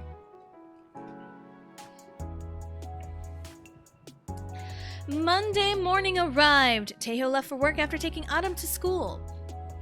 Chan was left by himself, but he was left with clear instructions before he was set to leave for home. The back door opened and in walked a very tall man. "Chan, you ready?" he asked. Chan looked at the man up and down, suddenly feeling a bit insecure about his own height, and put together this man was Jinkyu. "Ready to go," he simply replied as he followed him out the back door. In the alleyway was a black car, already started. The two entered the vehicle and Jinkyu drove off. After a few moments of silence, Jinkyu asked what was on his mind. "Why do you want to get married?" Chan was taken aback by the straightforward question. He pondered on the question for a few seconds. "While I love my crew, it does get a bit lonely at times. While there are perks, I don't really care about that," he answered. Jinkyu nodded along with his answer, keeping his stoic expression. "Fair enough," he simply replied as he started taking the back roads. Before you ask, I know where I'm going." "Are you a mind reader?" Chan chuckled nervously. "I could be." Jinkyu let out a soft chuckle. "How do you think Taeho escaped your house?" Chan nodded, piecing together the situation. "I'm surprised I haven't put it all together sooner." He spoke his thoughts out loud. "Well, that's what you get for trying to kidnap a Mafia boss," Jinkyu simply replied as he pulled up to the Stray Kids' house. "This is you. Remember your end of the deal," he said as he unlocked the doors. "When does she want to meet?" Chan asked as he opened the door. "She's going to try for this evening. She'll message you," Jinkyu answered as he drove off quickly. Chan released a sigh as he turned to walk to his house. He unlocked the front door and entered. He was greeted by Jisung and Mino. "Boss!" Jisung cried out in relief as he ran to hug Chan. Chan let out a grunt as soon as contact was made. "I'm here, Jisung," he said as he hugged back for a brief moment. "How'd it go with Taeho?" Mino asked, clearly attempting not to show any concern. "I learned a lot about her over the weekend," Chan carefully answered. He decided it was best for now not to tell everything. "Is she warming up to you at least?" Jisung asked with a pout. "It's hard to say," Chan replied. Hyunjin ran to the room, hair disheveled and frantically waving his arms around. "Boss, you might want to see this," he breathlessly said. Chan grabbed the envelope Hyunjin was holding and opened it. He read through the words carefully. "A proposition?" he thought out loud, words of the letter sounding familiar. "It's a proposition from Fallen Star," Hyunjin replied. "Looks like they're asking us for help. Apparently ATEEZ is taking over their territories." Chan finished reading the letter. He'd already known about the situation, but he was going to play it off. "Their boss wants to meet us tonight," he said as he looked up at Mino. "If they want to meet us, we better make them welcome. Mino, you're in charge of dinner. We need everything presentable." "Yes, boss," Mino called back as the others started cleaning the house and preparing for later in the evening. Chan chuckled to himself, knowing the chaos that was about to ensue with the dinner meeting. His phone buzzed, signaling a text message. He checked it and smiled. "See you tonight."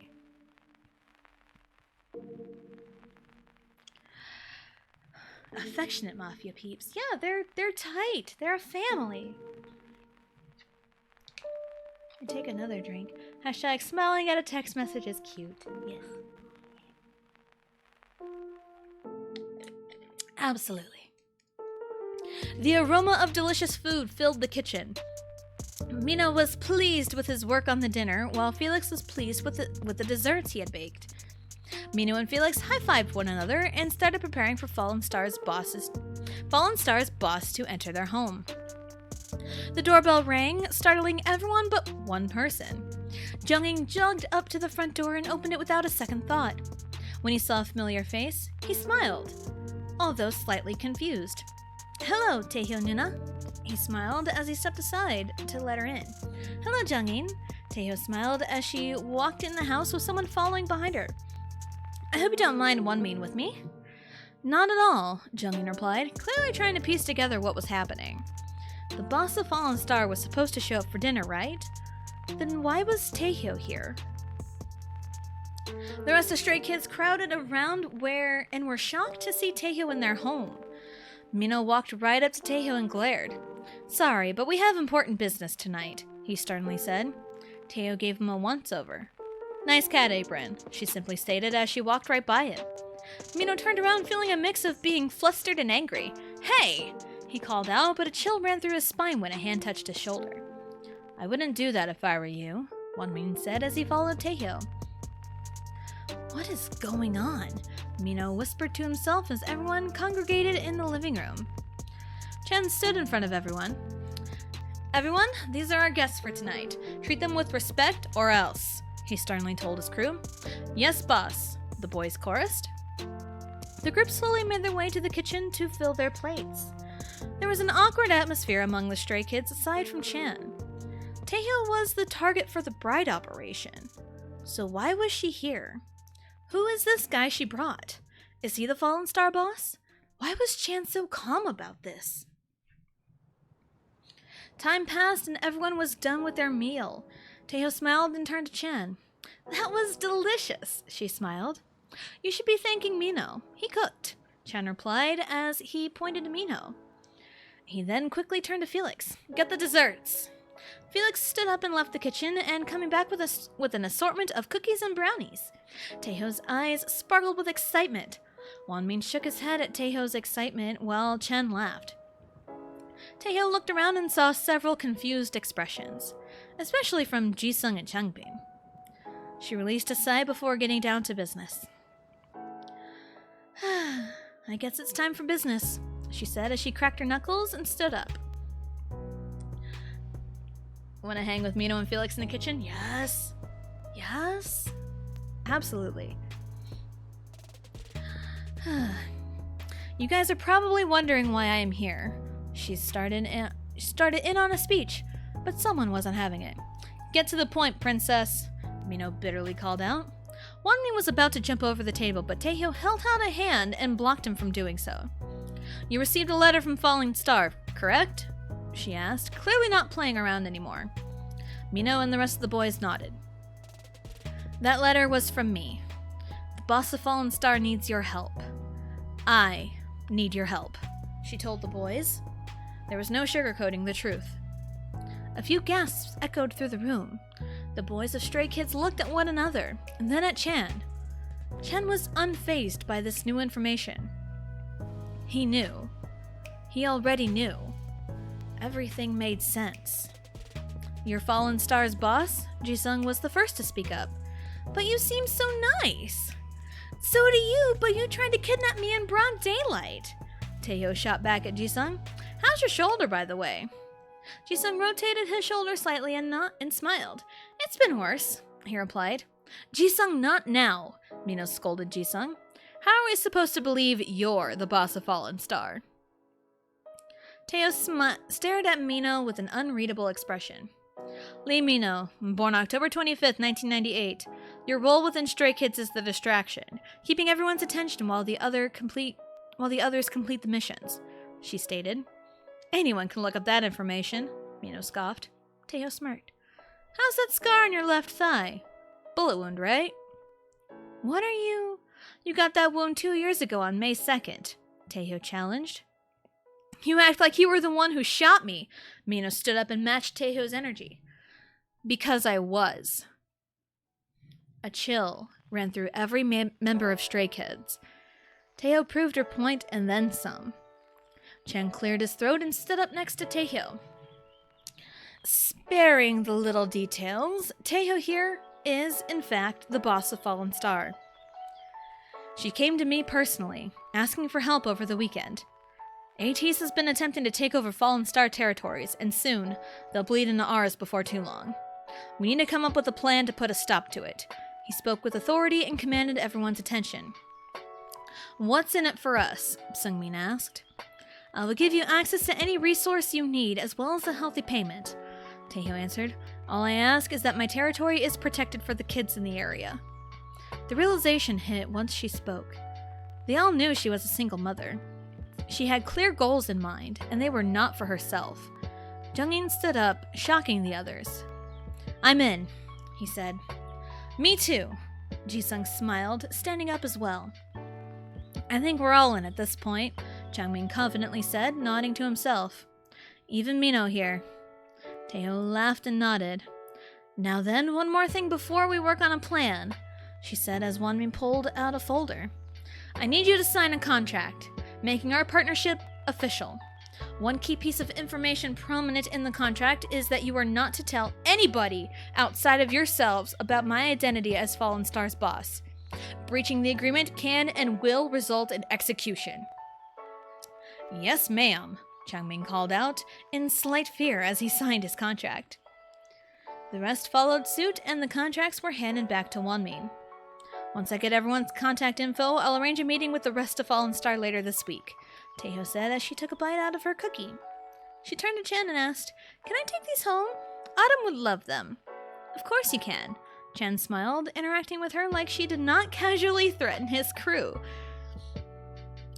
Felix heard the conversation and left to pack up the desserts. He returned with a container of cookies. For your little one, he smiled. Thank you, Felix, Taeho smiled, taking the container. Do you guys need help with anything before we go? She asked. We don't need your help, Minho bitterly said as he walked by Chan. Taeho and Felix toward the kitchen. Chan was about to scold him, but Taeho stopped him. Don't worry about it for now. I dropped a huge bombshell on everyone. I'm sure they'll process the information at their own pace.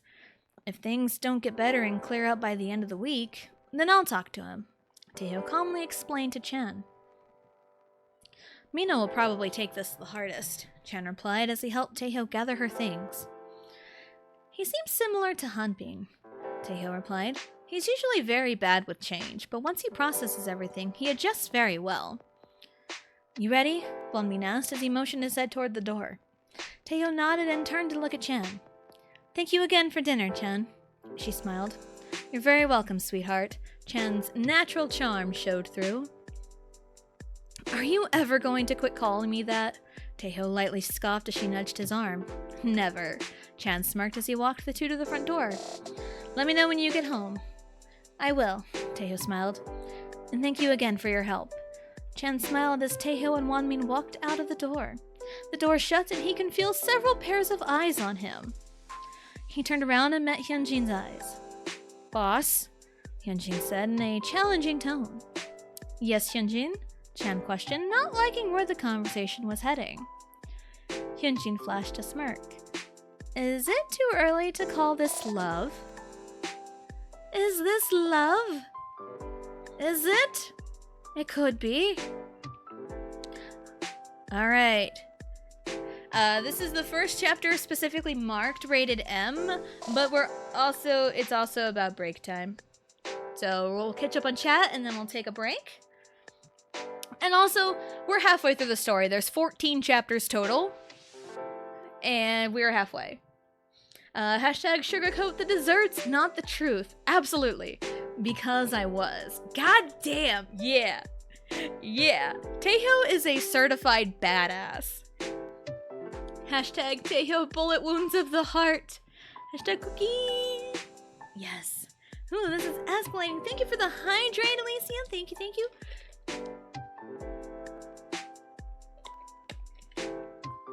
Hydrate for the break time, yes. And I encourage everyone to hydrate themselves. You know, get up, stretch, grab a snack, go to the bathroom, do whatever it is you need to do. And we will be right back.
Alrighty.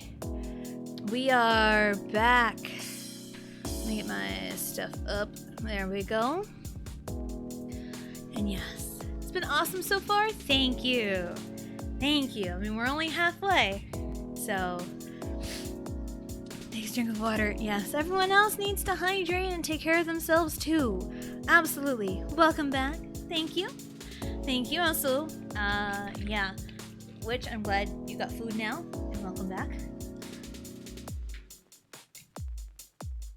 And thank you for the AFK in the store. Thank you, thank you.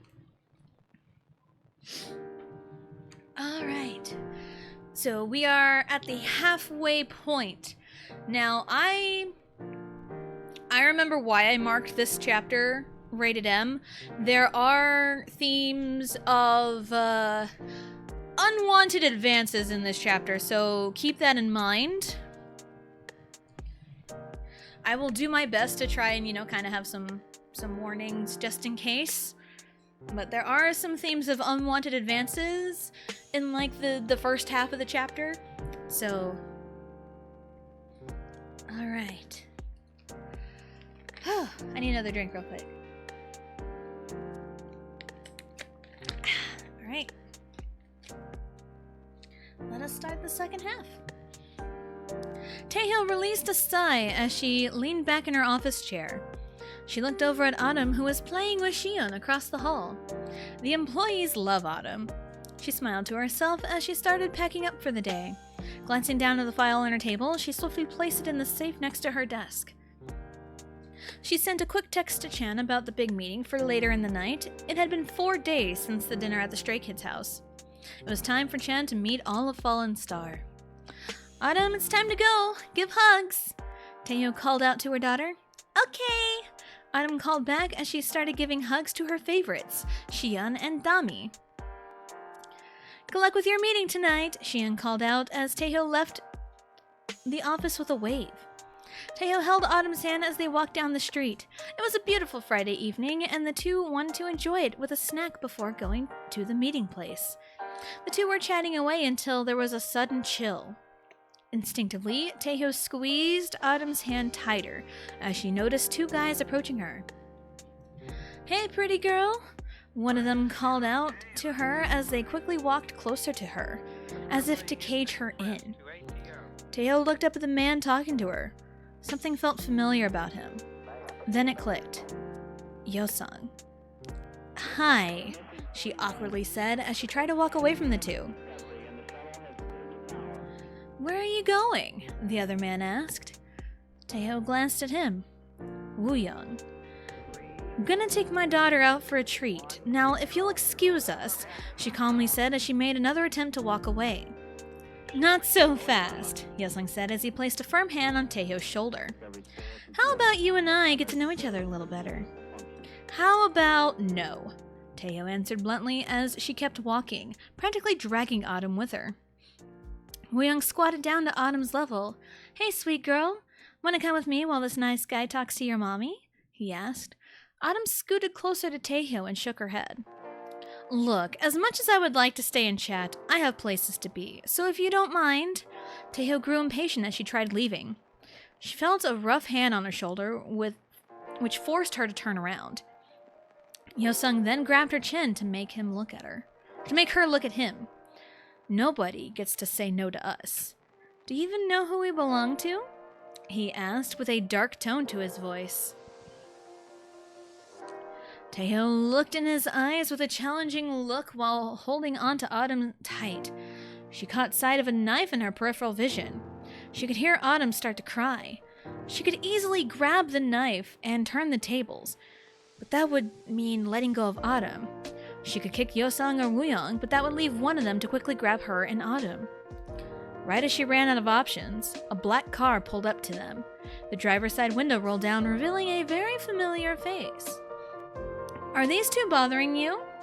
Yes, they are, Chan. Taehyung replied, finally seeing an out of the situation. Chan? Yosung asked, realizing what was happening. Is she yours? He asked, he and Wooyoung backing off of Taehyung and Autumn. How about you two leave her alone before you know what's good for you? Chan threatened. Yosung and Wooyoung looked at one another before slowly backing away. "I'll be back for you, pretty." Yosung nudged Taeho's cheek gently as she left with Wooyoung. Hashtag Team Stray Kids. Hashtag Fear for the Kids. Super Mario arrived today. Nice, boo. Nice. Let's go. Once the two were out of earshot, bleh, Taeho created fake vomit sounds and Chan started laughing. After the laughter died down, Chan looked at Taeho with concern. "Are you gonna be alright? I can give you a ride if you need one," he asked. Taeho opened her mouth to speak, but she stopped when she heard whimpers from behind her. Her expression softened as she squeezed Autumn's hand tight. "A ride home would be nice," she answered. Chan quickly parked the car, left the driver's seat, and ran to open the back seat for Taeho and Autumn. "Sorry, I don't have a car seat for her," he softly said. "It's alright. This'll work for now," Taeho replied as she sat in the middle with Autumn in her lap. "Mommy, I'm scared," Autumn quietly said as she turned around to hug Taeho.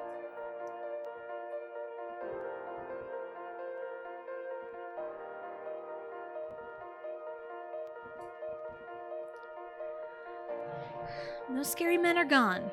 I won't let them bother us again," Taeho said as Chan shut the back seat door and got back in the driver's seat. "I see what you mean by an 80s problem. They're usually not around here," Chan said as he started driving. "I'm a little worried now. Those two in particular used to work under Bangtan, so they know Yoongi," Taeho replied. She tried her best to remain calm for Autumn. "I can get some of my guys to keep an eye on things," Chan offered as he turned down a familiar street. "I appreciate the offer," Taeho replied as she hugged Autumn tighter. "I think I'll move the meeting to the house. I want her safe in her own room." Chan nodded as he pulled into the driveway at her house. "Same time?" Taeho nodded as she left the car, carrying Autumn. "Just make sure you come in through the back," she answered. Chan could hear his own heart breaking seeing Autumn so scared. Before Taeho could walk too far, "Is there anything I can do for her?" he asked. Taeho seemed shocked by the question.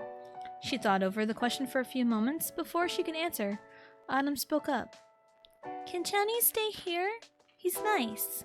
Autumn spoke softly. Taeho smiled and turned to Chan.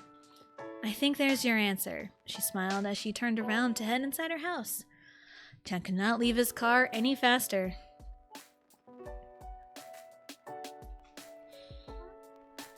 Ooh. Things are getting a little intense. Hashtag Chan is nice. He is. Taeho released a sigh as she shut the door to Autumn's bedroom. She was very thankful Chan was here to help keep her occupied. She walked back into the bathroom and started draining the water from Autumn's bath earlier in the evening.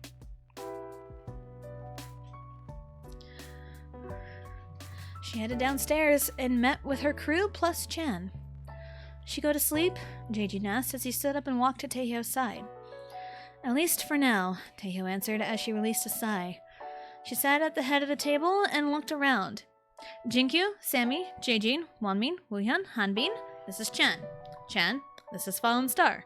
Now that we have the introductions out of the way, let's figure out a plan and fast," she quickly said as Wonmin pulled out all of the files. "If they're starting to trickle down in this area, chances are they're going to start taking over both our respective territories," Wonmin stated as he showed Chan and everyone else the papers. "There's also the fact that the two guys I ran into may or may not recognize me, so we gotta move fast before they figure out who I am," Taeho added, scanning the papers for something important. "Should we split up our crews to check the hotspots?" Chan suggested. "We can monitor it for now and only get involved until absolutely necessary." "I like his idea," Sammy smiled. "We've got excellent scouts on our side, so this shouldn't be a problem." "Mina should be available tonight if that's when we want to start," Chan suggested. "Then we'll send Hanbin with him," Taeho said, looking straight at Hanbin. "You two will scout the area tonight. If anything goes wrong, you are report immediately to either Chan or myself." "Yes, boss," Hanbin calmly said as he stood up. He double-checked everything on his person before leaving out the back door. Chen quickly sent a message to Mino. He set his phone down and entered deep thought. The rest of Fallen Star conversed about potential plans of attack going forward. I don't think there's any way out of this than to just kill them, Jaejin said as he propped his feet on the table. Chen exited his deep thinking and paid attention to the conversation. Taeho looked right at Jaejin and replied, I wouldn't want to kill them all. If we're killing anybody, it's their boss. I don't think they'd be willing to go away just because their boss gets killed, Jinkyu reasoned, taking a sip of his drink. If we overpower them with numbers, we could, Chan spoke up. It's one of the reasons you asked for help, isn't it? He turned to Taeho. Taeho nodded as she looked Chen in the eyes. If we can overwhelm them by showing them the two bigwigs are working together, it might push them out, she said as she pulled out her phone. When does summer break start? Woohyun asked Taeho. In 2 weeks, Taeho answered, which makes me worried. If two other guys pulled a knife on me because I said no to their advances, I don't even want to think about what they would put kids through. No worries, Alicia. I've got someone on the inside at the school Autumn goes to, Chan spoke up. I can give them a heads up and they'll keep an eye on and report to me if things get bad. Taeho nodded, but then stopped, face changing to one of confusion. Wait, you have someone at the school? No wonder you found me, she thought out loud as Chan chuckled. Who is it, if I may ask? Shin Yujin, Chan answered, thinking if he owed her anything, it was that. Taeho's expression changed from confusion to a pout. Miss Eugene? She's Autumn's favorite, she said, keeping the pout. Chen laughed at how adorable Taeho looked. The two appeared to be in their own little world as they talked about other things. The 5 remaining guys of Fallen Star shot knowing glances at one another. Not ready for a relationship, my ass, Woohyun chuckled to himself as he watched how natural Taeho and Chen were acting together.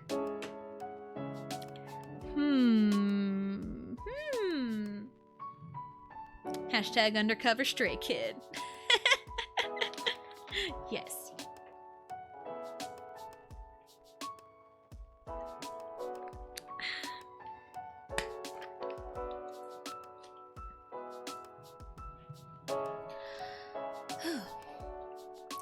Dark clouds covered the sky on a chilly Saturday afternoon.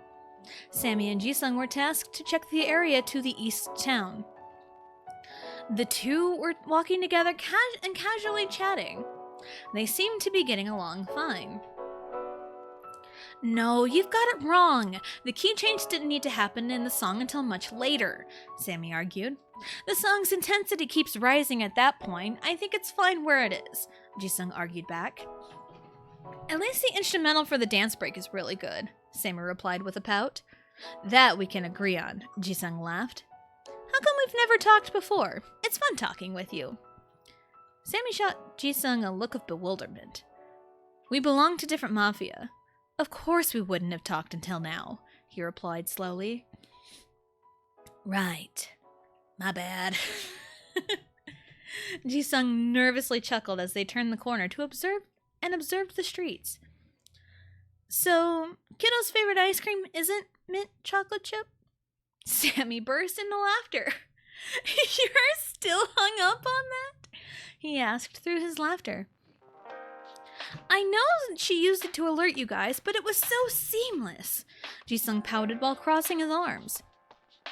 Yeah, Kiddo's favorite ice cream is not mint chocolate chip. She actually hates it. Spits it out every time, Sammy replied. Her favorite is actually strawberry. Hashtag get the ice cream facts straight. Yes, get it straight. Makes sense. We saw her with strawberry ice cream the other day.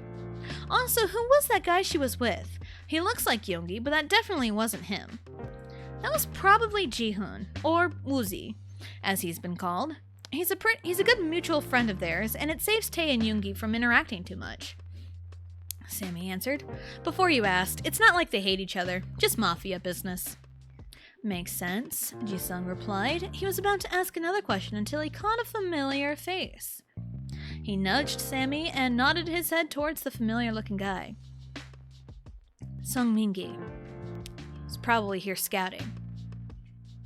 If he's seen us getting along, then our mission is complete, Sammy said as he pulled out his phone and sent a text message.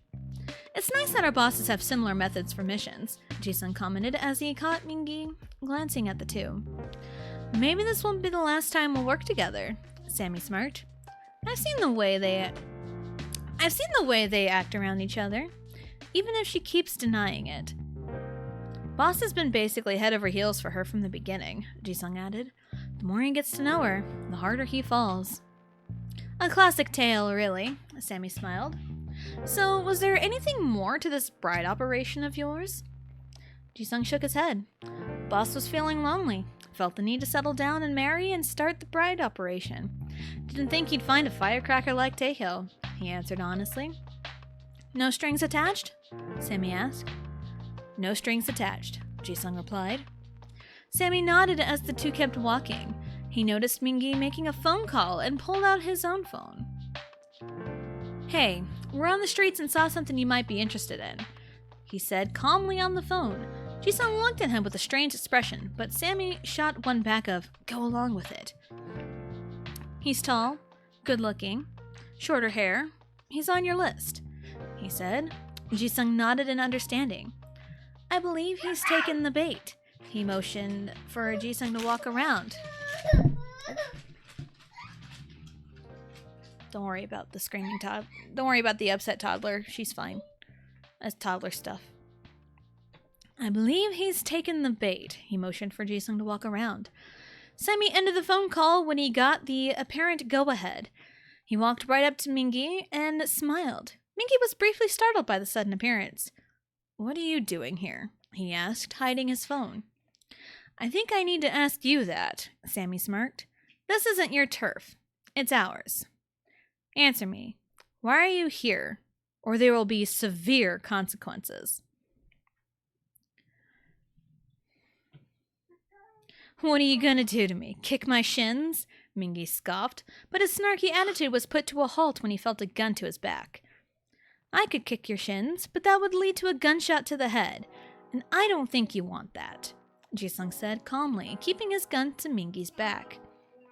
Whether you like it or not, you're coming with us. Sammy smirked as he struck the right spot to get Mingi to pass out. Let's get you to our bosses, shall we?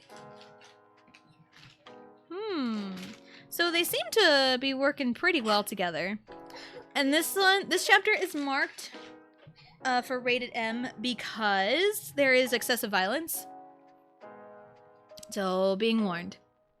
Okay. Welcome back, Alicia. Hashtag no strings attached. Hashtag no sexy time later. I like having the author knowledge. Hashtag yes shins, no gunshot.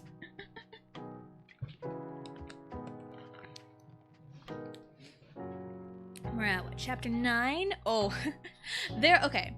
Just a brief little aside here, side note here, like sidebar between, me and the chat, hello. There is about an average of 2,000 words per chapter, give or take some. There are 2 chapters where there are well over 3,000 words. This is one of them. So this is a very big chapter we got going on here. So just a fair warning. So, what's the plan? We get him to spill. It's that simple. What do we do when we're done? We kill him, of course. Mingi woke up to the sound of a set of 2 voices. One male voice and one female voice. He looked up from his spot on the couch to one person staring straight at him and the other smiling.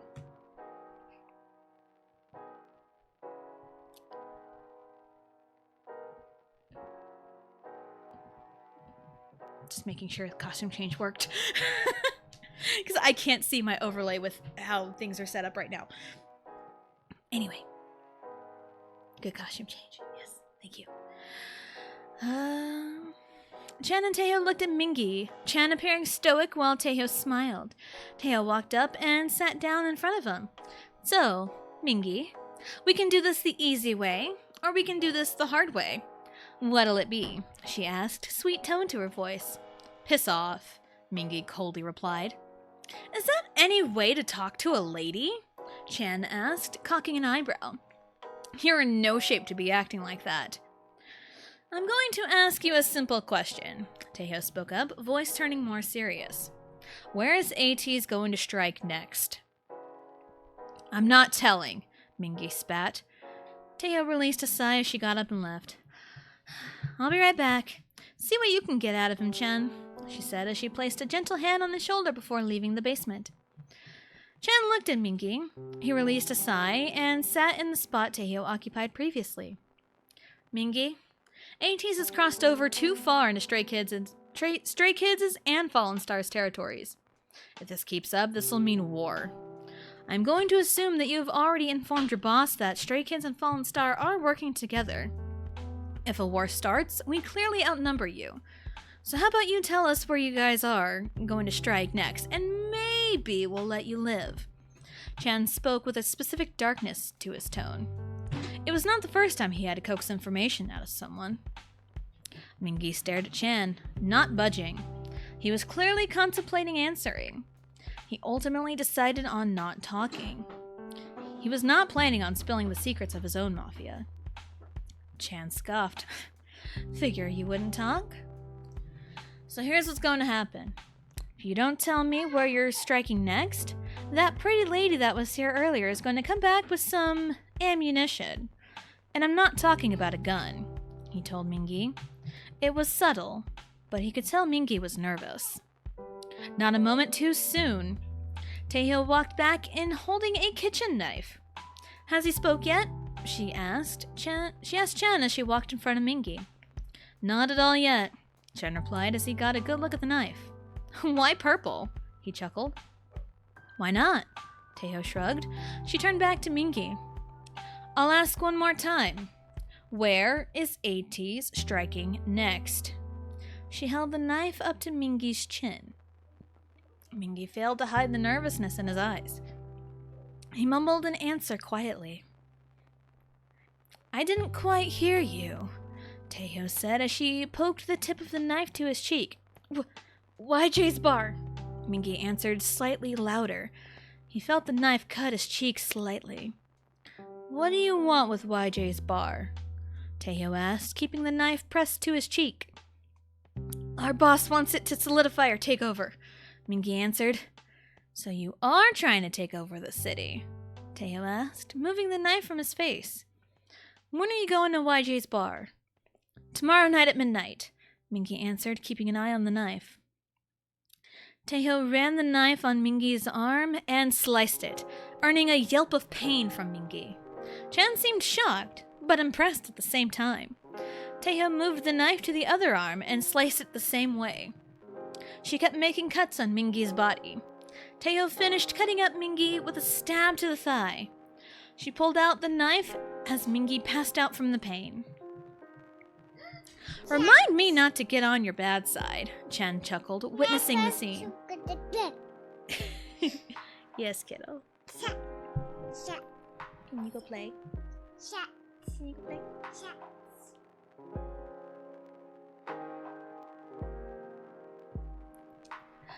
Remind me not to get on your bad side, Chan chuckled, witnessing the scene.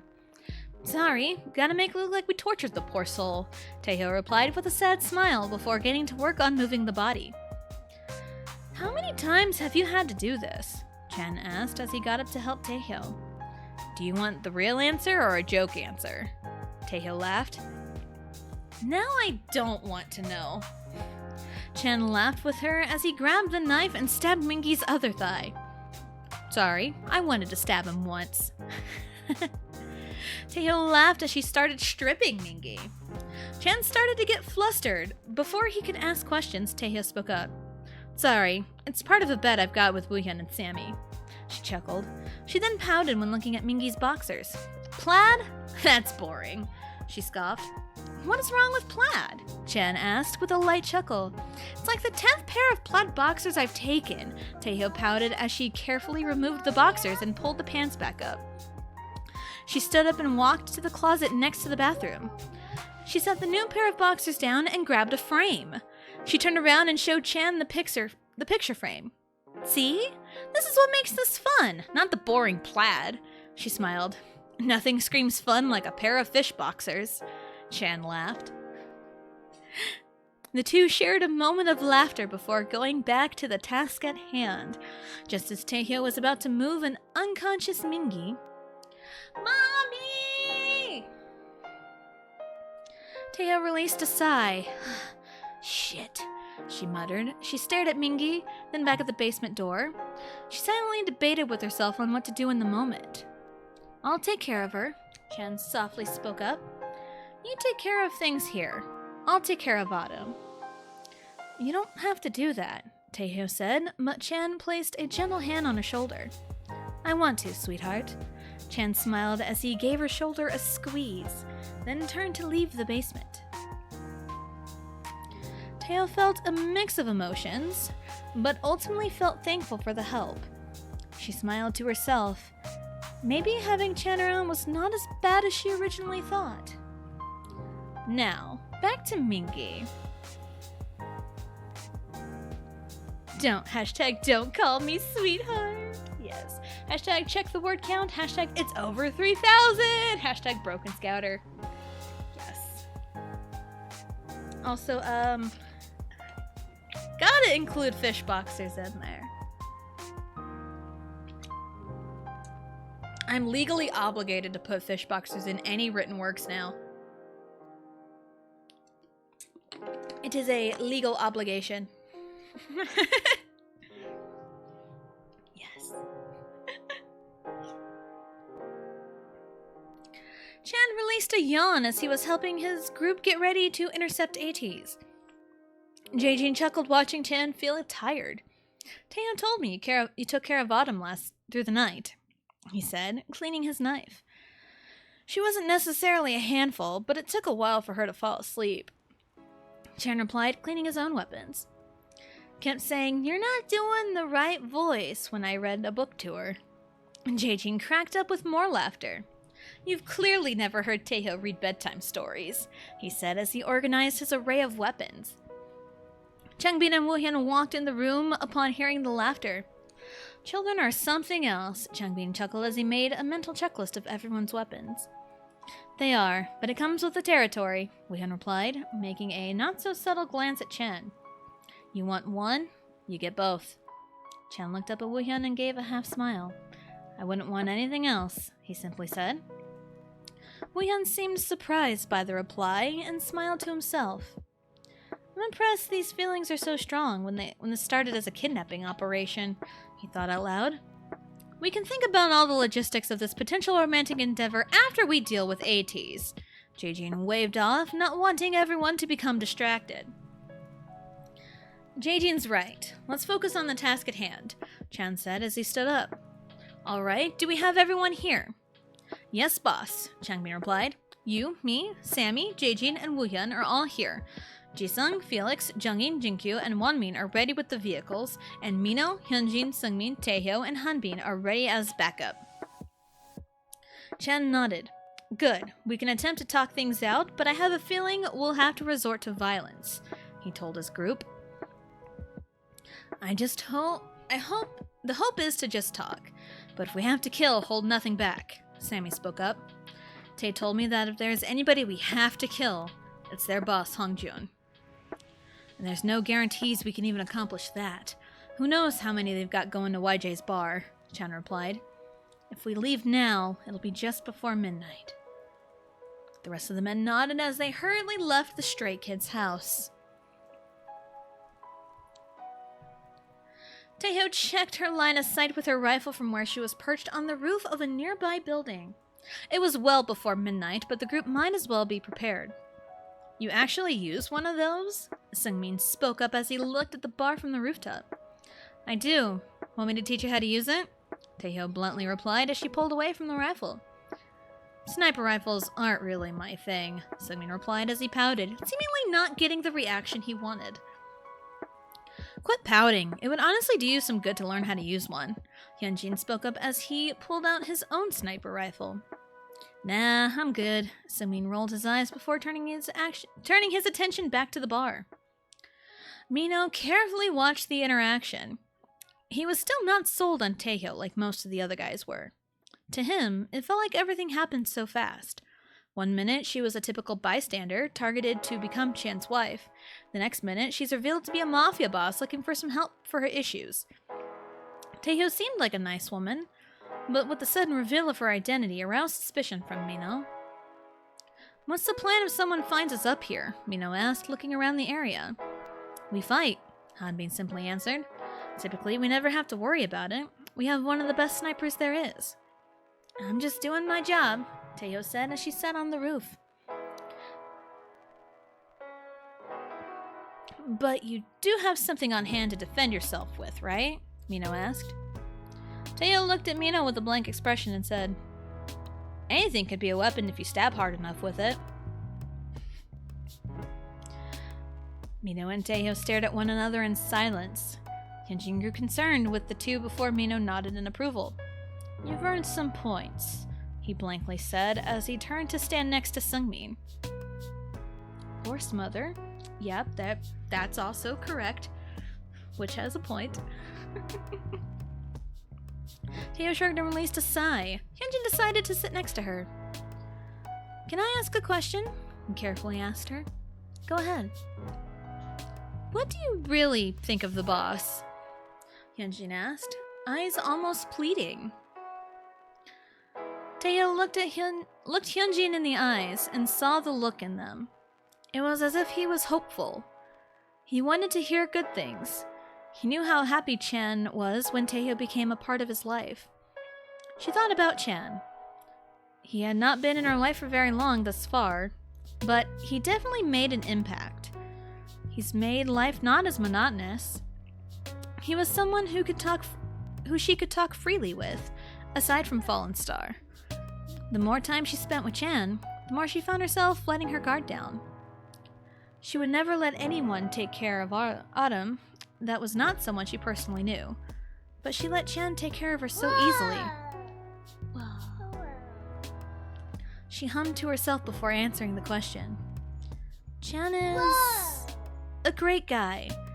He's helped me a lot and, honestly, made me feel less lonely." She slowly spoke her thoughts. "Do you think a relationship with the boss is possible?" Hyunjin asked with puppy dog eyes. Taeho pouted when she saw Hyunjin's eyes. "I won't say yes or no, but I'm not completely ruling it out," she said as she showed a very faint smile. Hyunjin nodded with a wide smile. He was snapped out of his thoughts when Mino knocked on the wall twice. The signal. The group fell into their respective positions and waited for the next step.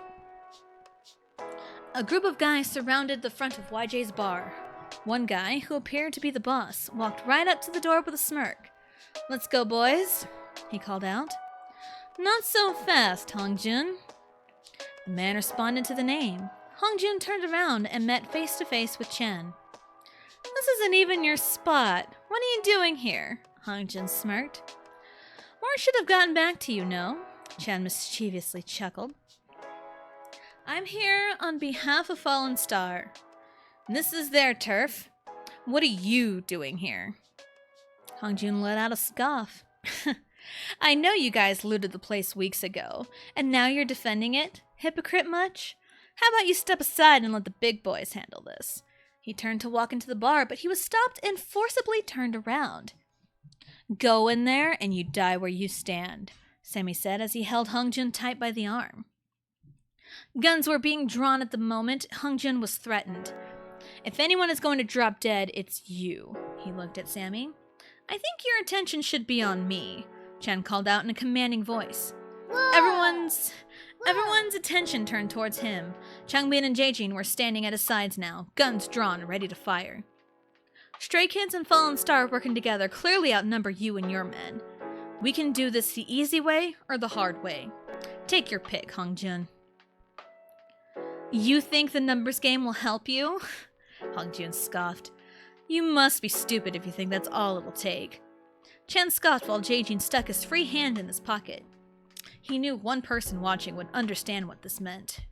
Before Chen even had a chance to say anything else, one of Hongjun's men fired his gun. It narrowly missed Changbin, but that was the first shot that started it all. Hongjun glanced up at a neighboring rooftop and smirked. He tried getting away, but Sammy kept a solid grip on him. Sangmin pulled out a knife and stabbed him in the right shoulder. Hongjun reeled back when he was shot in the left shoulder. He looked up at the rooftop and smirked. Taeho kept track of the commotion going on and managed to hit Hongjun's left shoulder. She tried lining up a shot at his head, but she felt a suspicious presence on the roof with them. "Keep your aim, we'll take care of this," Hanbin called out as he and Mino started fighting a guy that showed up on the roof. Taeho nodded as she looked through her scope. Something still felt off. She had the shot at Hongjun, but her intuition told her to check on Hyunjin. She quickly glanced to her left and found someone ready to kill him. Acting quickly, she grabbed a rifle and whipped herself around and fired a shot. The man holding a knife fell over, dead as a doornail. Hyunjin looked up in surprise, silently kicking himself for not noticing, but looked over at the plethora of guys storming the rooftop. Taeho noticed Hyunjin's panicked expression and nodded to him. "Mission's off!" Taeho called out. She got up and ran towards the neighboring roof. "Get out of here, now!" Mino, Sungmin, and Hanbin quickly finished the closest guys and followed Taeho. Hyunjin fell a little behind as he grabbed his own rifle. Taeho noticed and ran back to help. She grabbed his rifle for him and motioned for him to catch up to the others. Hyunjin was about to argue, but Taeho just pushed him towards the others. "Just go, I'll catch up," Taeho yelled as she used Hyunjin's rifle to fend off the guys running towards her. She took cover when she heard gunshots from below them. "Jinkyu or Jisung should be nearby. Go to them," she called out towards her group. Hanbin looked at Taeho and nodded. He urged the others to follow. "She knows what she's doing. Let's go," he told the three. Mino and Sungmin agreed and followed, but Hyunjin hesitated. Mino saw this and pushed Hyunjin towards Hanbin. Mino ran to Taeho and pulled his handgun.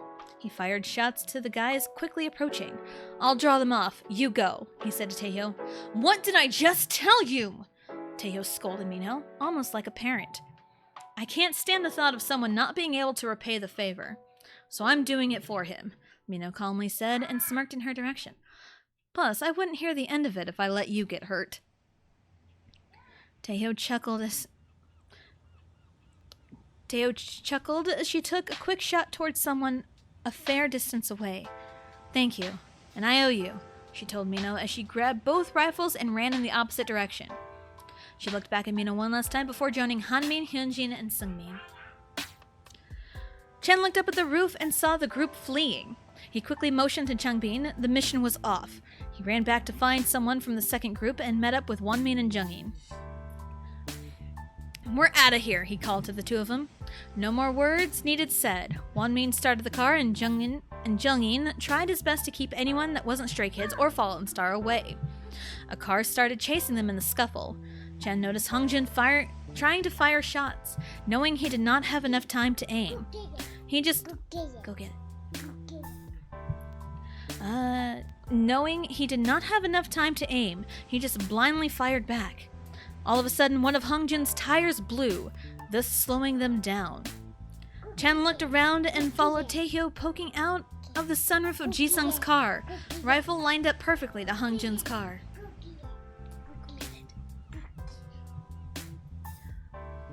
Chan chuckled to himself as Wonmin drove off to their meeting location. Jungin sat down in the passenger seat and looked back at Chan. "What are you thinking, boss?" he asked, noticing the dazed smile on his face. While the mission went not as expected, something in Chan's heart told him something more. She's the one. Love at first gunshot, I guess.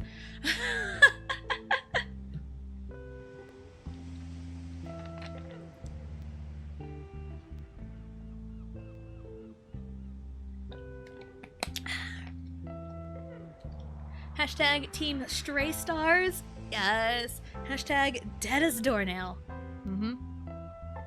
Yes. Taeho sighed as she walked in her door. She found Woozy sitting in her living room, reading a book. "Hey," she breathlessly called out. Hashtag Love at First Gunshot. Hashtag No Sexy Time Later. "How'd it go?" Woozy asked, placing a bookmark in the book and closing it. "About as well as you'd expect," Taeho answered as she pulled out her wallet. Hold on.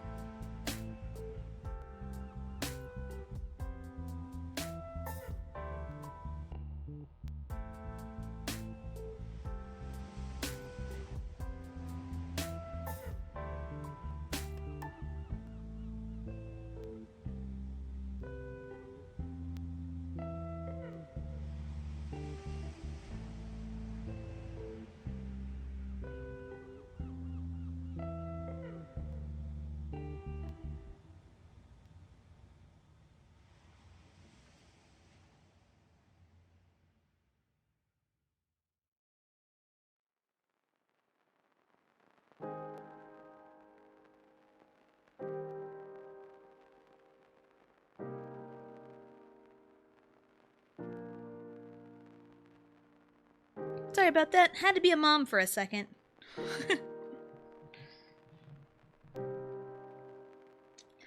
Okay. We could probably just start the scene over. Yeah, had to be a mom for a second. So, we're good. We're good now. Teo sighed as she walked in her door. She found Woozy sitting in her living room reading a book. Hey, she breathlessly called out. How'd it go? Woozy asked, placing a bookmark in the book and closing it. About as well as you'd expect, Teo answered as she pulled out her wallet. She handed Woozy a hefty payment. Thanks for babysitting. Hashtag had to be a mom for a second. Oh, that's just my life. You know I'd do it for free, Woozy blankly said as he took the cash. You know that's a lie, Teo tiredly chuckled. Have a good night, she said as she led Woozy to the door. Take care of yourself too, Woozy told Teo as he left the house. Hashtag Chan wants to be stepdaddy. Teo released a sigh as she walked her way to the kitchen. She searched through the cabinets and fridge for something to snack on. She heard the front door open a few moments later, thinking it was Woozy forgetting something. She didn't bother with a greeting. Hey, sweetheart. Teo whipped her head around when she saw Chan walking into her home. After calming down from her startled state, she pouted at Chan. What have I told you about calling me that? She asked, not putting any energy into her words. It just slips out, sweetheart. Chan smiled as he walked in the kitchen and leaned on the counter. How are you doing? I've been worse, Teo softly chuckled with a shrug. How are you doing? Do you have any injuries? She asked as she started looking for any said injuries. Just a couple of grazes, nothing to write home about, Chan answered with a smile. Do you have any injuries? Hinchy told me what happened on the roof. Said you no-scoped the bastard trying to kill him. Teo released a genuine laugh hearing the description. Guess I did, huh? She thought out loud. After her laughter calmed down, she thought back to the situation. I had a shot lined up on Hungjun, she admitted. But I sensed something was off and acted on instinct. If I took the shot on Hyunjin would have been killed. I think you did the right thing, Chan reassured her. And thank you for saving his life. You're welcome. Teo smiled as she found some cookies to snack on. She offered Chan some, and he took a handful. Also, thanks for saving me too. You were such a badass with that rifle, Chan said as he munched on the cookies. Teo chuckled in response. Her and Chan made quick work of the cookies, and the two shared a moment of silence. Chan took the moment to step closer to her. There's something that's been on my mind, and I'm going to do something, Chan carefully said, moving even closer. Teo looked up at him with a confused expression. I just want to know, he softly said as he began leaning in. Suddenly, it clicked what was happening. Teo momentarily panicked. Wait, Chan, Her words were cut off when Chan gently placed his lips on hers. She felt her body react naturally as she instinctively kissed him back. The kiss was soft, gentle, and never overstayed its welcome. Chen pulled back slowly, but stayed close. Both of their eyes fluttered open, and they looked at one another, trying to read the other's thoughts. Chen. Mommy! Teo pushed Chen slightly as she saw Autumn running down the stairs. Yes, honey, she said as she walked towards her daughter. Eel has a tear in it, Autumn said with a pout, holding a stuffed dragon with a tear on one of its wings. How about you go back to bed and I'll fix her right up, Teo calmly told Autumn. Chen smiled at the cute scene between Teo and Autumn. Autumn kept her pout until she looked at Chan. Her pout turned into a bright smile. Hi, Channy, she greeted as she went to hug his leg. Hi, Autumn. Chen smiled softly at her. How about I take you back to bed while your mom fixes your friend? Okay. Autumn smiled as Chen picked her up and carried her to her room. Teo involuntarily smiled as she grabbed the stuffed dragon and found her sewing kit. Maybe I should let down my guard?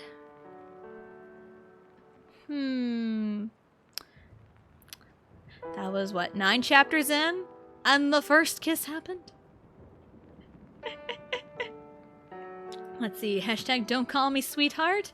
Hashtag sweetheart twice in a row. Hashtag 360 no scope. I saw that one coming when I wrote it. I'm like, yes. 360 no scope. Hashtag no sexy time. Hashtag no sexy time. Hashtag stepdaddy off mommy.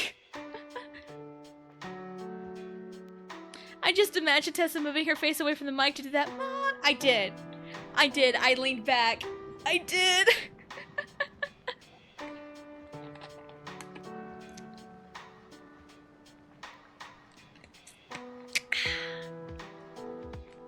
Chapter 10. And remember, there are 14 chapters. Was this one? I can't remember this. Was this one marked rated M? I don't think so, right? No, it wasn't. Okay. Sorry about that. I couldn't remember if it was marked rated M or not. It was not, so we're good. Hashtag let guard down question mark? Question mark? On a calm, overcast Tuesday morning, kids were playing outside. Autumn played with her friends by the slides. She was smiling and having fun until the teachers called for the kids to return inside. Autumn followed her teacher inside back to her classroom. Miss Lee instructed the kids to grab paper and start working on their art. Hashtag rated G for no sexy time. Autumn grabbed paints of all colors of the rainbow, each color representing her mommy and her favorite uncles. She finished with her rainbow and stared at the painting. She felt something was missing. She grabbed a small bit of black for her dad and put it in the corner. But something else was still missing. Miss Lee walked up to Autumn while looking at her painting. "Looks beautiful," she commented with a smile. "Something's missing." Autumn pouted while looking at her colors. "What do you have in the painting so far?" Miss Lee asked, voice very soft. "I have Mommy, my uncles, and my daddy," Autumn answered. She pointed to all the colors that represented her family. "Isn't that everybody?" Miss Lee asked. "Should I put my mommy's friend?" Autumn asked Miss Lee with big puppy dog eyes. "Doesn't Mommy have a lot of friends?" Miss Lee asked with a chuckle. "He's a special friend. I saw them kiss," Autumn pouted. Miss Lee seemed taken aback. She knew about her uncles, but this was new to her. "Do you want to put her special friend in your painting?" Autumn nodded. She felt it within herself that Chani was going to stick around for a long time. "I used all these colors already," she pouted. "How about we add a very light gray, almost like a silver," Miss Lee suggested. "Since he's a special friend, he should have a special color." Autumn's eyes lit up like stars in the night sky. "I'll do that," she smiled as she got to work quickly with the colors. Miss Lee smiled brightly before checking on her other students. Autumn finished her painting with a big smile. She really hoped her mom liked it. She got up to wash her hands and let the painting dry. Hashtag no sexy uncles. Hashtag stepdaddy matters too. Hashtag child witness no sexy time.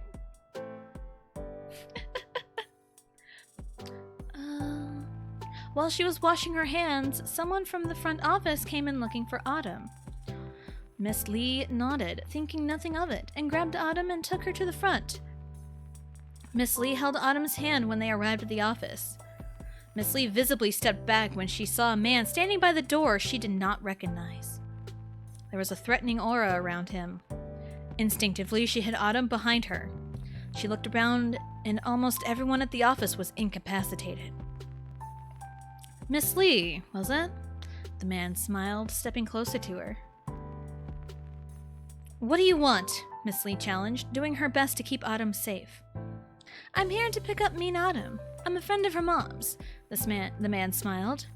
There's a specific list of people allowed to pick her up from school, and I do not recognize you. Miss Lee stood her ground. I guess she didn't tell you. The man smiled and shook his head. Maybe this'll persuade you. Miss Lee's eyes widened in fear as she saw a gun drawn right at her. She squeezed Autumn's hand tighter, trying to get rid of her own fears. The man took advantage of Miss Lee's paralyzed state and grabbed Autumn by her other hand. Tell her mother Kim Hungjun picked her up from school today. The man, Hungjun, told Miss Lee. Hand her this too. Let's go, kid, he added, shoving a small envelope towards Miss Lee and picked up Autumn forcefully. All Miss Lee could do was stand in fear watching one of her students get taken.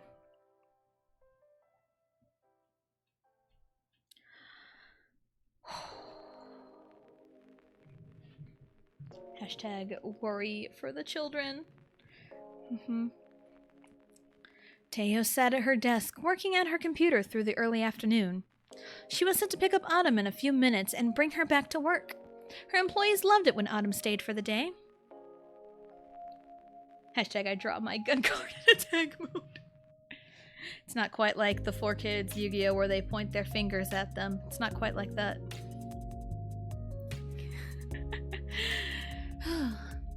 She finished up typing an email when there was a knock on the door. She looked up and was surprised to see Chan.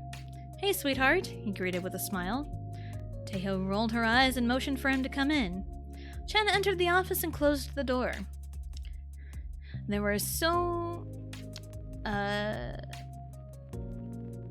many things she wanted to talk about upon seeing him, but those thoughts were put on hold the moment her phone rang.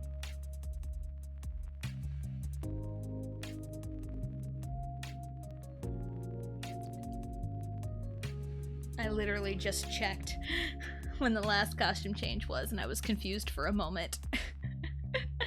Oh, we're back to the pigtails? Okay. Hashtag don't call me sweetheart.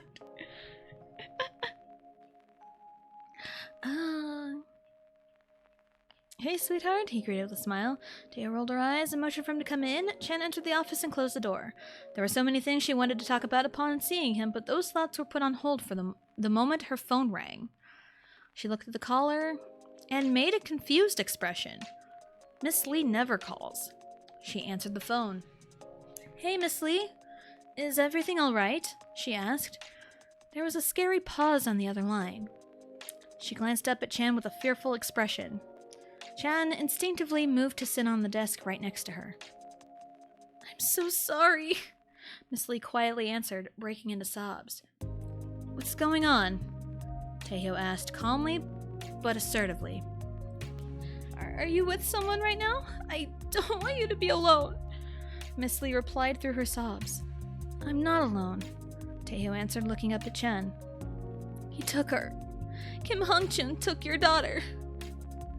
Taeho's eyes widened, a mix of emotions running through her all at the same time.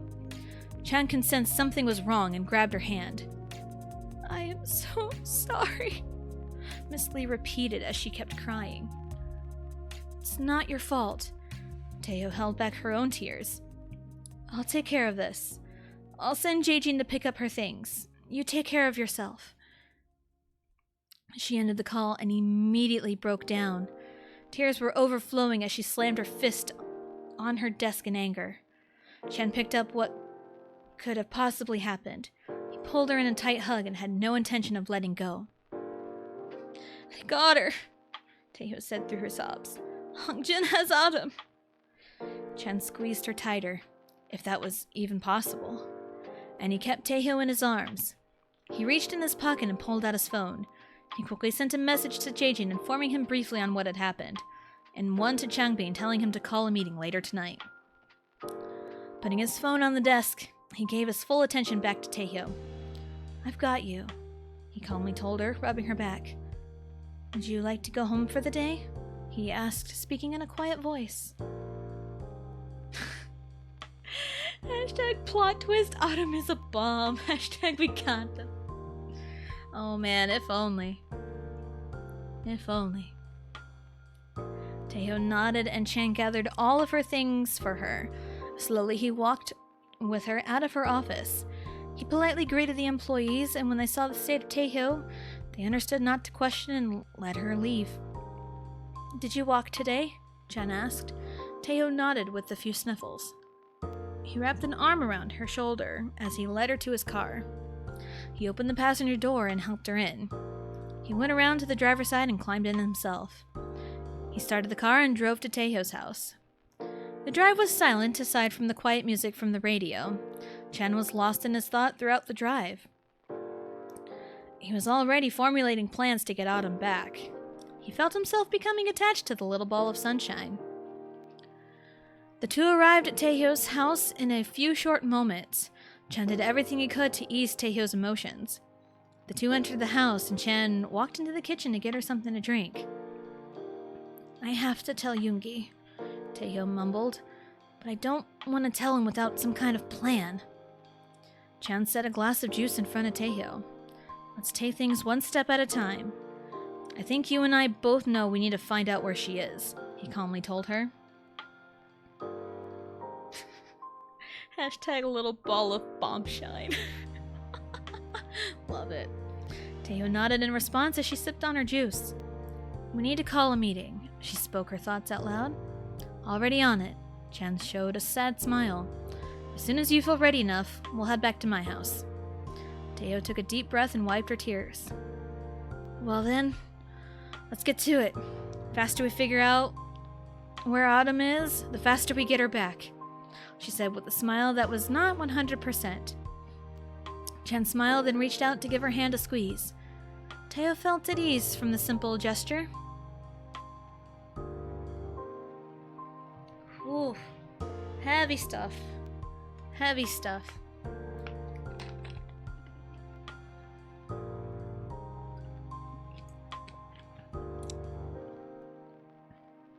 Chen and Taeho walked in the Stray Kids' house and were greeted by several of the guys. They grew quiet upon seeing Taeho, unsure of what to do. They stayed in place. Surprisingly, Hyunjin was the first one to move. "How are you doing?" Hyunjin asked Taeho, almost afraid to touch her. Taeho softly smiled at the younger man. "I've been better," she nervously chuckled. "We're still waiting for Sungmin and Jungin. So in the meantime, let's get you something to eat." Hyunjin finally grabbed Taeho's arm and drug her to the kitchen. Chen glared at Hyunjin while Taeho looked back at him with a small smile. Hyunjin grabbed a huge assortment of snacks and laid them on the kitchen table. Taeho chuckled at the enthusiasm of trying to make her better. Jaejin walked up to Taeho and handed her a couple of things. "Here's her bag, and Miss Lee wanted you to have this," he quietly said as he handed her a painting.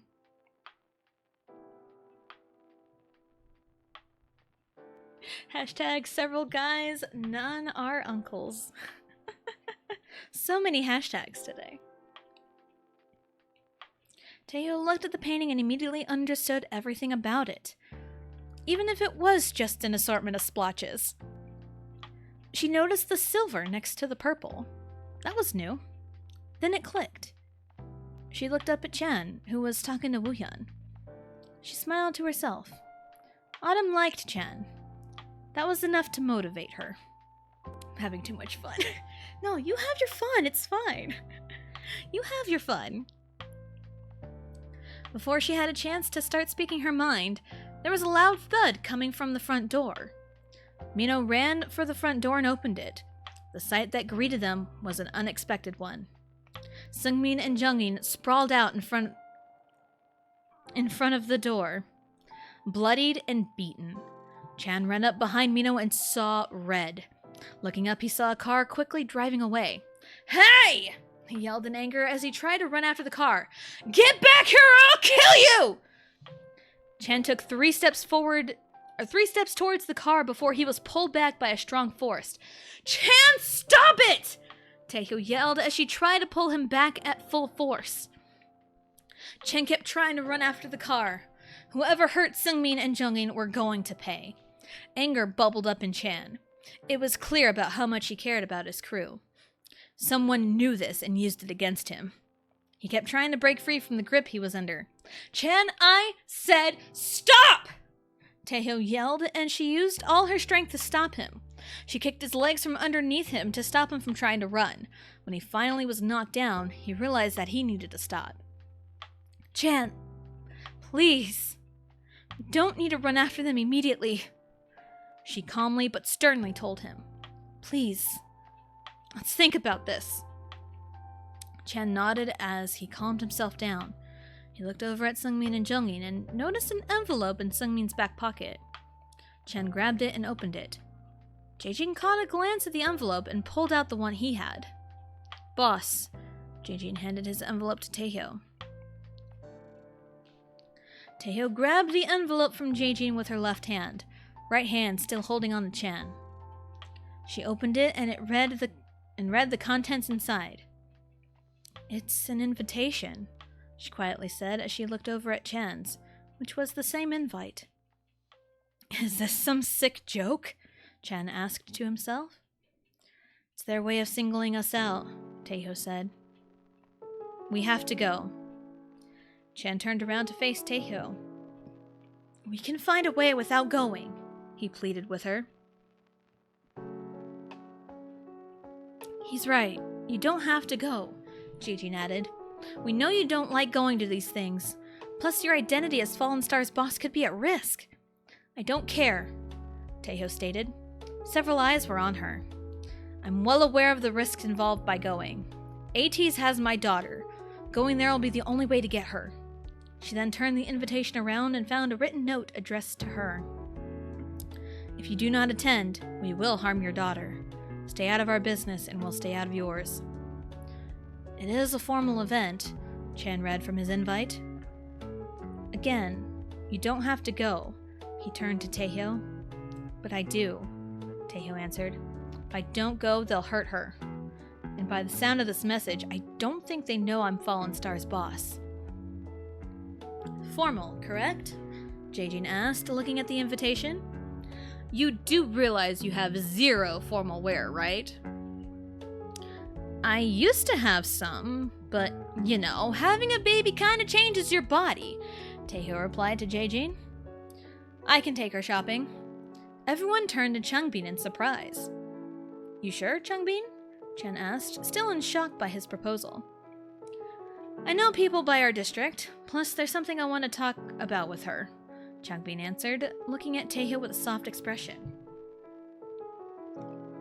Taehyeo seemed to relax. She looked at Seungmin and Jungin. Well, let's get these two inside and cleaned up. Once they come to, we can formulate a plan.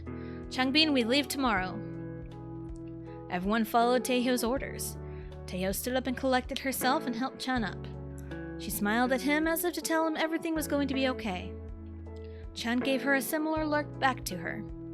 She had the most to lose, and she was the one comforting him.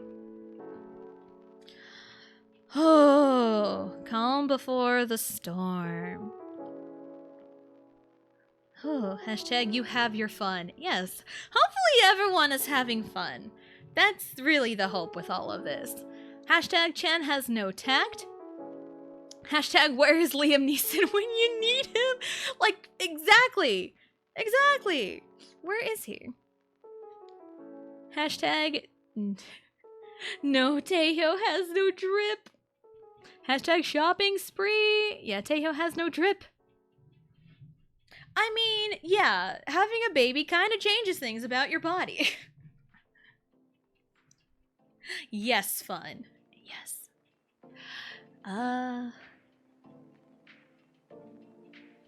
Sunshine painted the calm afternoon sky.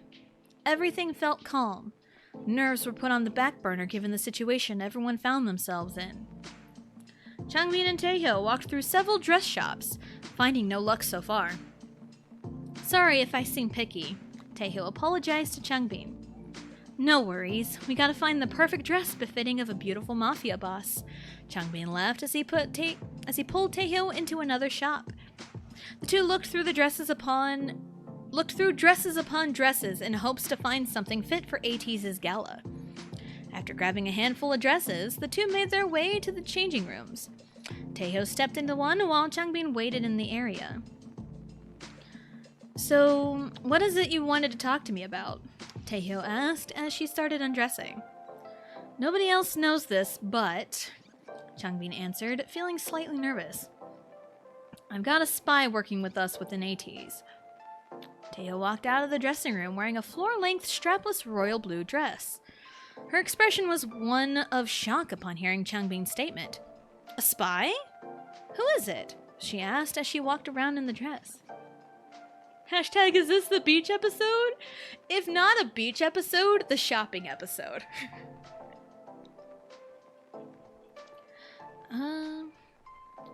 A spy? Who is it? She asked as she walked around in the dress. Wooyoung, Changbin answered, and Taeho almost stumbled on the dress. You mean one of the creeps who tried to hit on me with a knife to my throat? Taeho snapped as she dusted herself off, clearly not a fan of the dress. Since you keep your identity hidden, he probably had no clue who you were, Changbin answered. Anyway, Wooyoung contacted me about something important. He's the one in charge of Autumn. Taeho froze for a few moments as she was changing dresses. That makes me feel a little better. Is she alright? She asked, changing into a short emerald green dress. They've got her in a room to herself. They're taking care of her, Changbin answered. I figured I should tell you so you don't have to worry as much. Taeho walked out of the room with the tight-fitting emerald green dress. She walked slightly awkward and to the mirror. I appreciate that, Changbin, she told him. Love the color, hate the fit. Agreed, Changbin nodded along as Taeho went back to try on another dress. I also have not said anything about you being the boss. Thank you, Taeho replied as she took the green dress off. She grabbed the pastel purple dress. A few moments later, she walked out. The pastel purple dress was a halter top that was long and flowy. I like the halter top and the color, not sure about the length. Feels too... I don't know. Pure? Changbin finished the thought. You look beautiful in that dress. What are you worried about? Taeho took a moment to think about her response.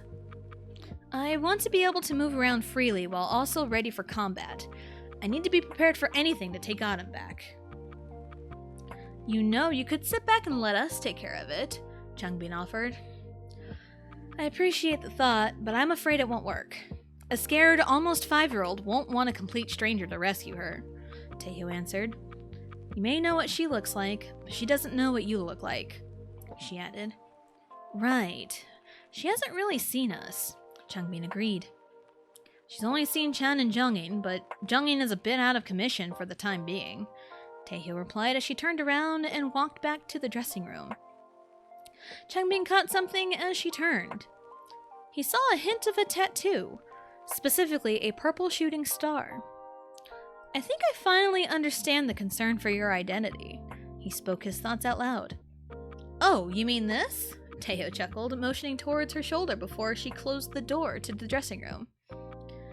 The 7 core members of Fallen Star have one, each a different color. So yes, this would 100% give away who I am. But frankly, I don't care right now.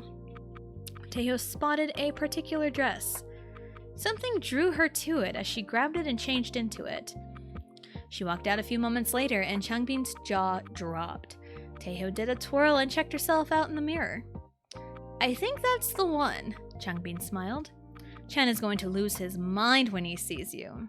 Taeho let out a giggle. He's going to be speechless. No beach, yes. Hashtag combat ready beauty. Hashtag Taeho is not like the other mob bosses. No, not like the other mob bosses. Definitely not. Chan released a sigh as he walked out of the room Seungmin and Jungin were in. They were doing better, but still not in good shape. He shut the door quietly behind him and met up with Jisung. How are they? Jisung asked, handing Chan a bottle of water. Better, but still not great, Chan answered sadly. So, what's our plan for the gala? Hanbin suggested either you or Taeho rescue the kiddo, since she's familiar with the two of you, Jisung answered. We'll be stationed around the gala, trying to make the path for her as clear as possible. We only have Hyunjin for backup since Taeho will be with me in the gala proper, Chan added. Part of me wishes there was an event like this with no strings attached, Jisung sighed. Me too. There's a lot riding on this plan, Chan replied. The two walked downstairs to the kitchen area. The front door opened, revealing Changbin walking in, with Taeho following behind on the phone. You'll do that for me? Taeho asked through her phone. You know how I feel about asking you for help. I know what's going on isn't ideal, and I already feel horrible about it. How long until you guys get here? Taeho looked up and saw the concerned look on Chan's face. She walked closer to them while listening to the response. Thanks, Yoongi. She ended the phone call and released a huge groan. What did he say? Chan asked, noticing Jisung and Changbin looking nervous upon the mention of Yoongi. Travel will take a while, but he can gather his guys and get here as soon as he can for backup, Taeho answered as she rested her chin on the counter. I really hate having to ask him. I know he can handle things like this no problem, but I want to do this on my own, she added as she stared at the counter. You're not completely on your own, Chan softly said as he reached out and touched her hand. You've got us. I can tell it took a lot to even ask me for help, but we're here now. We'll get Autumn back. Taeho looked up at Chan with watery eyes. Thank you, she quietly replied. She took a deep breath and gathered her thoughts. Anyway, we've got our plan? She asked, looking at Jisung and Changbin. Jisung cracked his knuckles and cleared his throat. Here's what we've got so far. You and Boss will enter the gala like normal guests. You and Boss will enter the gala like normal as guests. In the meantime, the rest of us will find ways inside and look for the kiddo. Once we find the quickest route to her, we'll signal you. Then you sneak away and rescue the kiddo, and maybe do some murderizing here and there, he explained with a smile. I don't think I've ever heard the term murderizing said so casually. Taeho stared blankly at Jisung. But plan seems good. Also, I have a question for you, Jisung said as he leaned on the counter and faced Taeho with a serious expression. Can we see the dress? No, Taeho immediately answered. It's a surprise. Besides, I already took it home, so you can't see it anyway. Damn. I tried, boss. Jisung sighed in defeat as he placed a hand on Chan's shoulder. Chan laughed at Jisung's statement and turned towards Taeho. The look in her eyes told her she was nervous but relaxed. On instinct, Chan reached out for her hand and gave it a gentle squeeze. It was as if the two had a silent conversation with one another. Jisung and Changbin looked at them and smiled to themselves. They already had decided they would do anything in their power to make the bosses happy. Changbin cleared his throat and nudged Chan. Got something I want to speak with you about, Changbin said as he pulled Chan aside. Once they were out of earshot, he spoke up. What's going on between you two? Is now really the time to answer that? Chan nervously laughed. Now's a perfect time, Changbin bluntly replied. Anybody with eyes can see the way you two look at each other. What's going to happen after our rescue mission? We go at her pace. Easy as that, Chan answered. She's already going through a lot. No need to make her panic with a sudden confession. Would it be sudden? Changbin gave a peculiar look. I guarantee you she likes you too. Do you think Stray Kids and Fallen Star could still work together after this? Chan asked, mostly to himself. I think that's up to you, Changbin shrugged. It's actually nice to get a different insight on things. They've also saved our asses more than once. And if you and Taeho... you know... that would mean we wouldn't see the last of them so soon. I'd say go for it when this is all said and done. He patted Chan's shoulders and headed back to the kitchen. Chan watched Changbin talk with Jisung and Taeho. He saw how easily she got along with them, even when they attempted to kidnap her a few short weeks ago. Hashtag murderize. Yes. Chapter 12! This is also flagged rated M for a lot of violence, and this is the second chapter that's over 3,000 words, so we're in it. But also before we go, I have drank a lot, and I need to go to the bathroom once again, and it's been bugging me for like the last 3 chapters, so we're into short break. Very, very short break. And we'll be back, and then we'll finish the story. Yes, hashtag murderize. So we'll be right back.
We are back.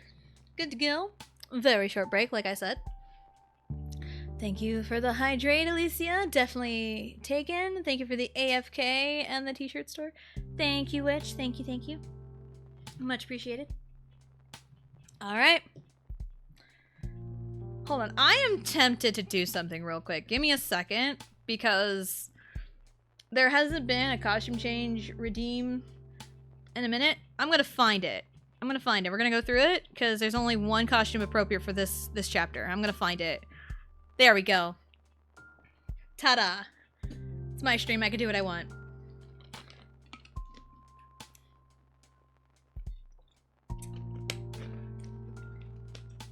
There. There we go. Alright. We'll count that. We'll count that.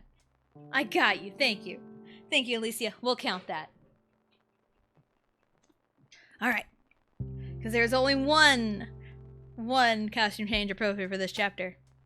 Alright. 1 week later, the night of the gala finally arrived. Stray Kids had one final meeting before starting their plan. Chan checked his black suit one last time before meeting with the others outside. The rest of Stray Kids were dressed in simple black suits. Each one of them looked dashing for the night. Only one word could describe the aura of these men. Classy. You ready, boss? Felix asked, motioning towards the car. Let's go pick up our beautiful leading lady, Chan smirked as Felix opened the door to the back seat and let Chan in. Felix drove Chan off while the others followed suit in their respective modes of transportation. Felix checked in with Chan every now and again, on the drive to pick up Taeho. 10 minutes passed and Felix and Chan arrived at Taeho's house. Chan took a deep breath to calm his nerves. He was not nervous about the mission, but rather he was more nervous about seeing Taeho. He walked up to the door and opened it slowly. Glancing around, he saw no sight of Taeho. Sweetheart, are you ready? He called out carefully. Give me a few seconds, Taeho called back from upstairs. Chan nodded to himself as he looked around the front area of the house. He smiled to himself seeing the pictures of Taeho and Autumn together. He chuckled as he saw a cute picture of a very tiny Autumn in the bathtub with a giant rubber ducky. I'm ready, Taeho called from atop the stairs. Chan turned his attention to Taeho and his jaw dropped. Taeho was dressed in a knee-length black halter top with silver jewels and sparkles, silver heels, and her hair elegantly styled in an updo with stray strands of hair curled to frame her face. Her makeup was done perfectly with a golden-orange smoky eye to make her green eyes stand out more, and her pink lipstick rounded out the entire look. Chan was speechless. Hello, Teo called out in a sing-song voice. Are you going to stand there gawking, or are you going to say something? Hashtag rubber ducky. Yes. Chan snapped out of the daze he was in and smiled at Teo. You look gorgeous, sweetheart, he complimented. You're looking pretty handsome yourself, Teo complimented back as she took a good look at Chan in his suit. She walked all the way down the stairs and met Chan face to face. With the heels, she stood almost eye level with him. Before we go, can I ask you something? She asked nervously. Ask me anything, Chan smiled. Hashtag speechless sweetheart. Yes. Teo's expression changed several times before finally settling on her words. Why me? She asked her simple question. Because you're you, Chan immediately answered. You never once stopped being yourself, even when you revealed you were a mafia boss to me. I'm surprised you didn't leave after that, Teo chuckled, still listening carefully to the words being told to her. If anything, it made me want to stay even more, Chan said with complete honesty. Teo and Chan stared at one another, almost having a silent conversation. Chan leaned in to leave a soft kiss on her cheek. Come on, sweetheart. We need to get going, Chan smiled as he held out his arm for Teo to take.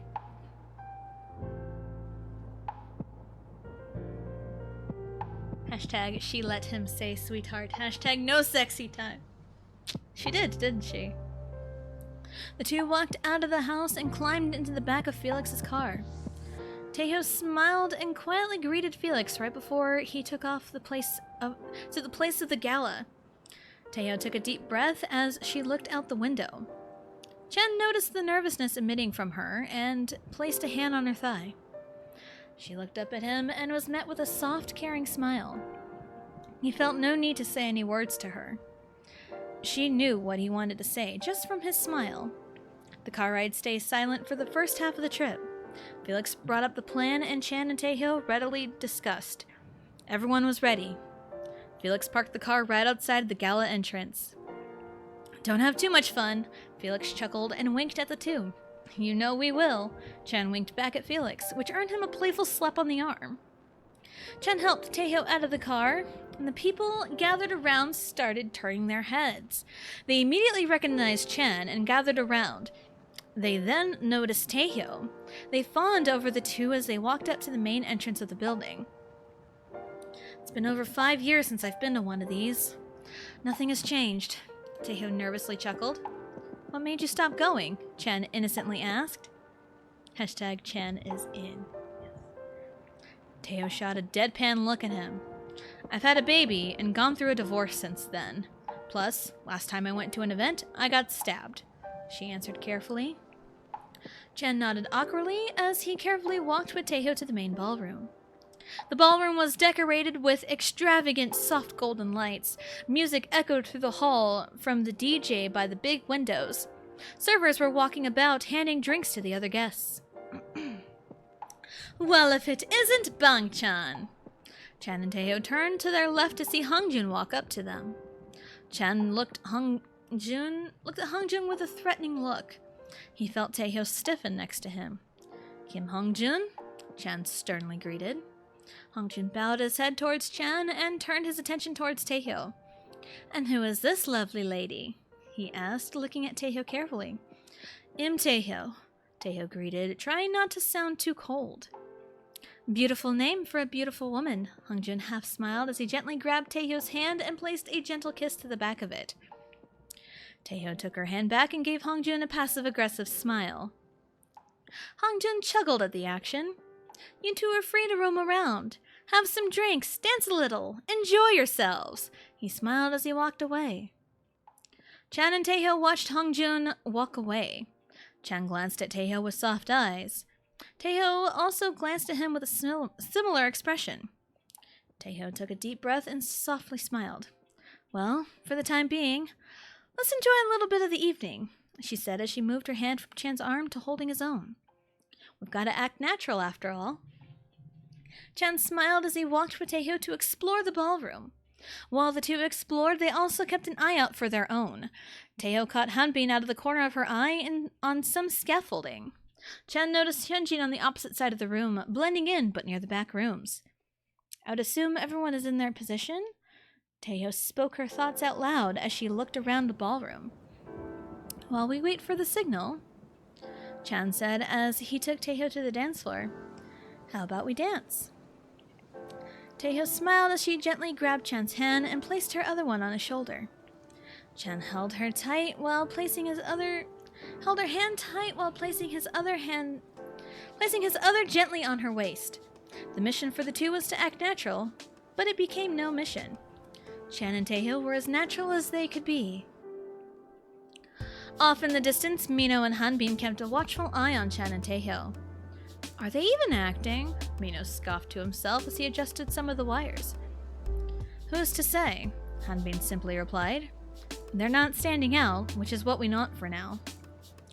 Once these wires are in place, we'll give the signal, Mino said as he kept working on the wires. Hanbin observed the ballroom and took note of all the AT's members present. He spotted 5 out of the 8 in the ballroom. His eyes diverted to Hongjun, who seemed blissfully unaware of the operation. Wires are done, Mino called out to Hanbin. Hanbin nodded as his eyes traveled back to some of the other AT's guys. We'll wait a moment for the signal. I want to make sure some of them are in the right spot, he said as his eyes landed on one guy in particular. Mino's gaze followed Hanbin's and knew immediately what he was wanting. A taller male started circling around Chan and Taeho. Hanbin held his hands up and started signaling something, akin to a third base coach in a baseball game. After clapping 3 times, Taeho suddenly nodded. Mino looked at Hanbin with a blank expression, everything screaming at him to question the exchange, but he held back. The signal was given. It's all that mattered. Mino and Hanbin made their way through the scaffolding they were on to move forth with the operation. Taeho looked around and found a taller man walking towards them. She gave Chan's hand a squeeze before turning to the taller man. Excuse me, she called out to the man. The man turned his attention towards her. Yes, he politely responded. Taeho recognized him to be Jung Yuno. I need to use the restroom. Could you point me in the right direction? Taeho asked while batting her eyelashes. Yuno looked at Taeho up and down, then at Chan. I can take you instead, he offered as he motioned for Taeho to follow him. Taeho looked at Chan with false concern and turned back to Yuno. She followed him to a hallway away from the ballroom. The hallway was significantly quieter. Taeho was brought to the women's restroom. I'll be right here to take you back when you're done, Yuno called out. Taeho smirked as she had her back turned with the door slightly ajar. After peeking in and seeing the restroom empty, she casually said, That won't be necessary. Within 2 seconds, Taeho pulled out the knife that was strapped to her thigh underneath her dress and quickly stabbed Yunho in the neck. She quickly dragged Yunho into the restroom and placed his head in the sink. Blood gushed out of his neck and poured into the sink. It was a wonder how a 161 centimeter woman was able to take down a 186 centimeter man with such ease. After dragging Yuno's body towards the window and dumping it over, she cleaned up her knife and placed it back in the holster on her thigh. She left the restroom and quickly ran down the hall. She found a group of guys in the middle of a conflict. She recognized one of them as Mino. #bloodgusher, yes. He seemed to be handling himself fine, but she noticed someone sneak up behind him. Quickly and quietly, she walked up behind the guy. As soon as Mino took care of the other goons, Taeho stabbed the guy behind Mino. The guy let out an audible grunt that made Mino turn around. The guy fell and Taeho let out a sigh of relief. Now we're even. She smiled as she helped Mino clear the bodies. Mino looked up at Taeho and noticed her appearance. Taeho looked up at him and made eye contact.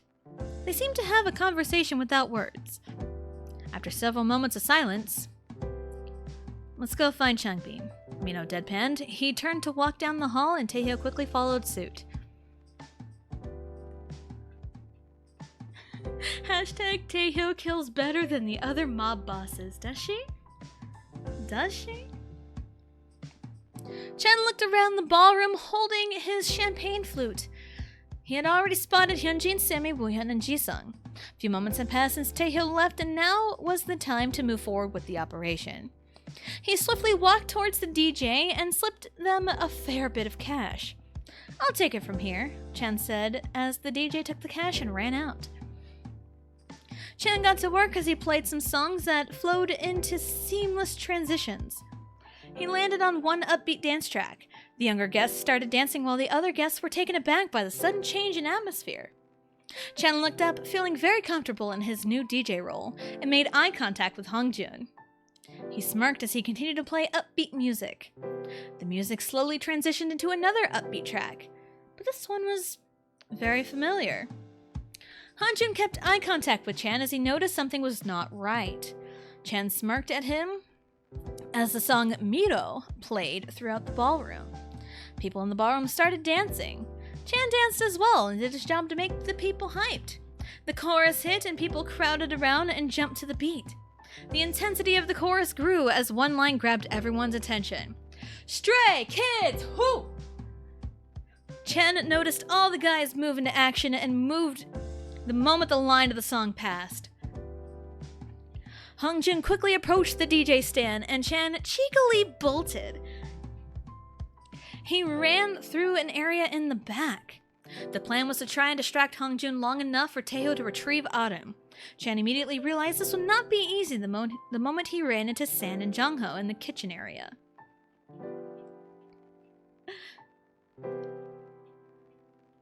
Hashtag Tessa breaking the fourth wall with his PNG. Hashtag Taeho or Tessa. Hashtag Stray Kids who. Yes. He attempted a divergence to escape the two, but Jaejin swooped in and took out San and Jongho. Jaejin looked at Chan and gave him a nod. Chan ran past the group as Jaejin attempted to slow down Hongjun. Chan ran out of the kitchen area and into an empty hallway. He checked his phone and found a message from Changbin. It was a pinned location.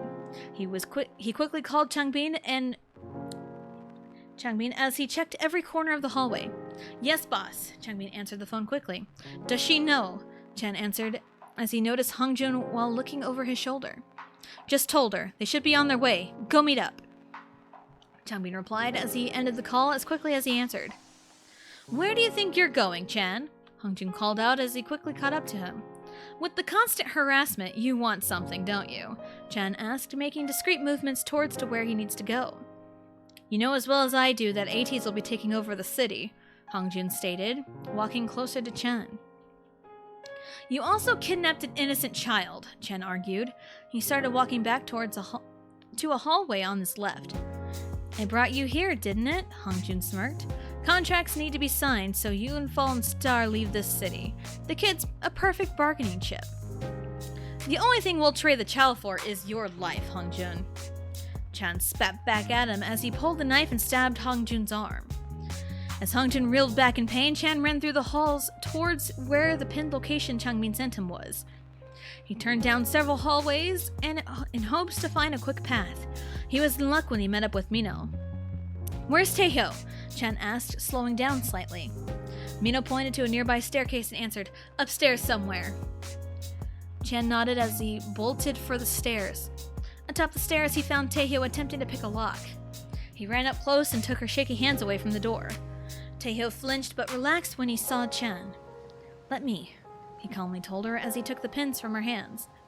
"Thank you," Taeho replied. She took a few deep breaths in attempts to calm her nerves. "Yoongi is on his way here," she said.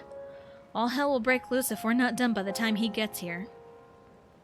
"I don't blame him in the slightest," Chan replied with a nervous chuckle as he successfully picked the lock. The door opened and they were met with what appeared to be a child's playroom. Taeho and Chan carefully examined the room. They noticed a door in the corner. Chan motioned for Taeho to follow, and he slowly opened the door. Hashtag the kid is the perfect bomb chip. Yes, because Autumn is a bomb. The sound of sobs could be heard from the small bathroom. Taeho's motherly instincts kicked in as she searched the bathroom. Hidden in the corner was a laid-out Yosung with his hands between his legs, and Autumn sitting next to him playing with a stuffed bear. "Autumn!" Taeho called out. Autumn looked up and ran right to Taeho. She hugged Taeho and started crying. "Mommy, I was so scared!" she cried. "I'm sure, sweetie." Taeho squeezed Autumn back. "What happened here?"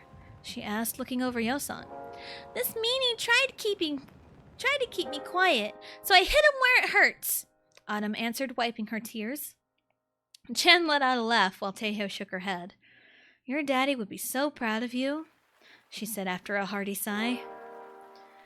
A few moments of silence went by before the three of them made an attempt to leave the room. Why didn't the bomb explode? Bumped the mic, my bad. Hashtag nutshot. Yep. It's pretty easy to piece together what happened. A few moments of silence went by before the three of them made an attempt to leave the room. Chan and Taeho looked at the door and were met with the stares of Hongjun. Taeho immediately hid Autumn behind her. Hongjun smirked as he stepped into the room. "I'm impressed you found the kid," he said as he stepped closer to Chan and Taeho. "You've caused enough trouble," Taeho called out, making sure to keep Autumn by her side. "We've got her back. You no longer have your bargaining chip," Chan added as he moved his body slightly in front of Taeho. Hongjun looked at the two carefully. "You're still trapped here, and all you gotta do is sign a simple contract and hand over your territory," he said. He pulled out a piece of paper from his suit jacket. "Why don't you take that paper and shove it up your— Hey! That's no way for a lovely lady such as yourself to speak. Especially in front of children," Hongjun chuckled. He then looked at Taeho very carefully. It appeared he was putting pieces together.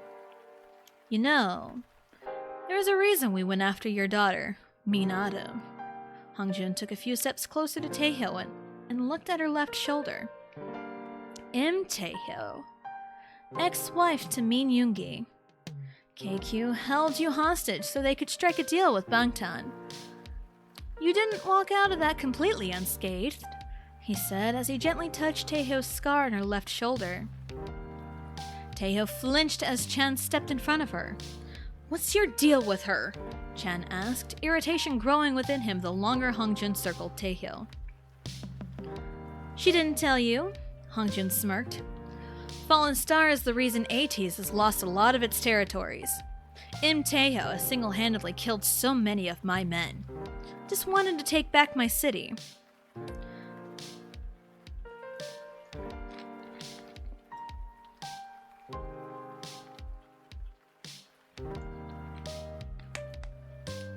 Hashtag lovely ladies don't swear. Nope. They don't. Taeho looked up at Hongjun with a dark expression. "I may have killed your men, but at least I never once kidnapped children. I never once laid a hand on innocent members of your crew. I never once took action without reason," she told Hongjun. She carefully grabbed her knife that was holstered at her thigh and sneakily transferred it to Chan. "You should have never crossed me back then." "Who do you think gave you that scar?" Hongjun asked with a smirk. "Again, you would stab a pregnant woman just for personal gain," Taeho calmly replied. "Sign the contract and get out of my hair," Hongjun bitterly spat. The moment Hongjun moved extremely close to Taeho, Chan moved quickly to stab Hongjun in the back of the neck. Hongjun dropped quickly and laid on the ground, motionless. Taeho nudged Hongjun's body to double-check, and he was dead. Chan bent down to stab Hongjun one more time. "Hope you're not too attached to this knife," he said as he dusted off his hands. "It's not my purple kitchen knife, so I can part with it," Taeho responded. Chan let out a laugh as he let Taeho and Autumn out of the room. Taeho held Autumn as the three found their way back to the ballroom. The party was brought to a halt with several members of a different mafia scouted the area. Taeho immediately recognized the men in the suits. Her eyes scanned the men and found one familiar person towards the front doors. Daddy! Autumn jumped from Taeho's arms and ran to the man standing by the door. Taeho smiled as Chan draped his suit jacket over her shoulders. There's my princess, Yoongi smiled as he picked up Autumn with ease. You made it. Taeho smiled as her and Chan walked up to them. Looks like I missed the fun, though, Yoongi replied as he kept a hold of Autumn. He looked at Taeho and Chan and quickly put the pieces together. You're here. That's what matters, Taeho smiled. Yoongi nodded as he got a closer look at Chan. Autumn smiled and squeezed Yoongi. Daddy! Channy was so cool! He made the man drop to the ground! He can't hurt me! She cheered. I did what I had to do, Chan shrugged. He's not going to bother anybody anymore. Yoongi set Autumn down and moved towards Taeho. He engulfed her in a comforting hug. The embrace lasted a few moments. Yoongi held Taeho by the shoulders. He patted her shoulder and motioned back to Chen. You found yourself a good one, he said. Taeho looked at Chen, smiled, and answered, Nah, he found me.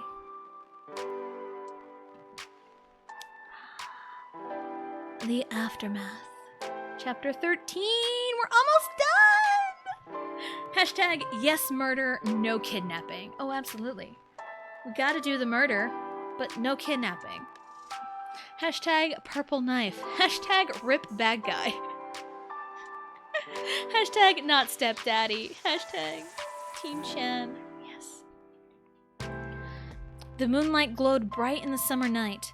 People slowly evacuated the gala and headed home. News spread about Hongjun's death quickly through the night. Fallen Star, Stray Kids, and Bangtan Boys worked to clear out the bystanders through the night. Felix was talking to Taeho and Autumn when two figures walked up to them. Taeho looked up at the two men and smiled. Autumn smiled and waved. Jungin-ni! She cheered. Jungin smiled and waved at Autumn. Sungmin wore a small smile and waved at Autumn as well. Felix walked up and hugged both of them. I'm glad to see you two okay, Taeho smiled. Chan is inside if you want to talk to him. We'll wait out here. He's probably busy, Sungmin said as he sat down next to Taeho. We mainly wanted to check in on Autumn. Autumn smiled as she clung to Taeho. She's doing okay.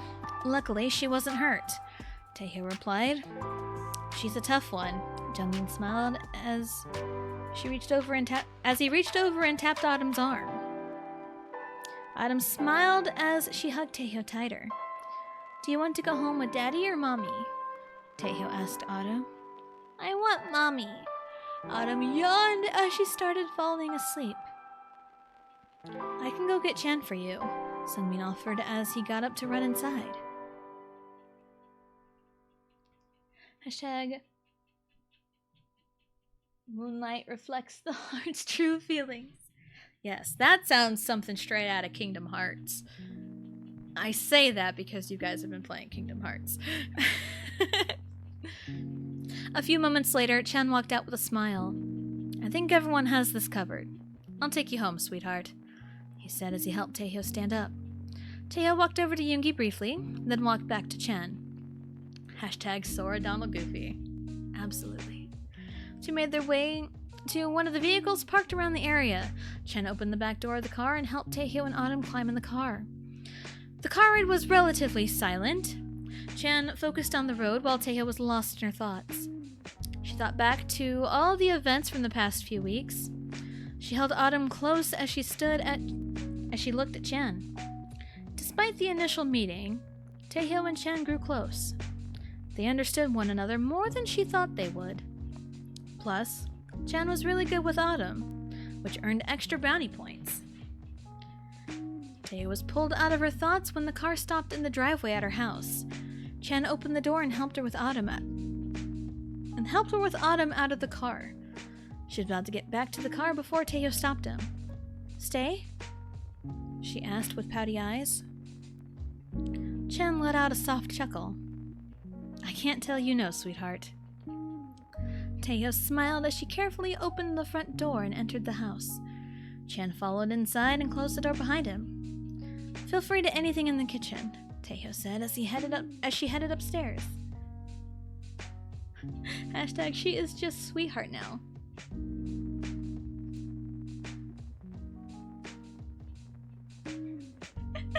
Hashtag looks back at her body count and wishes it was higher. No, hashtag no high score. No, it's not a competition.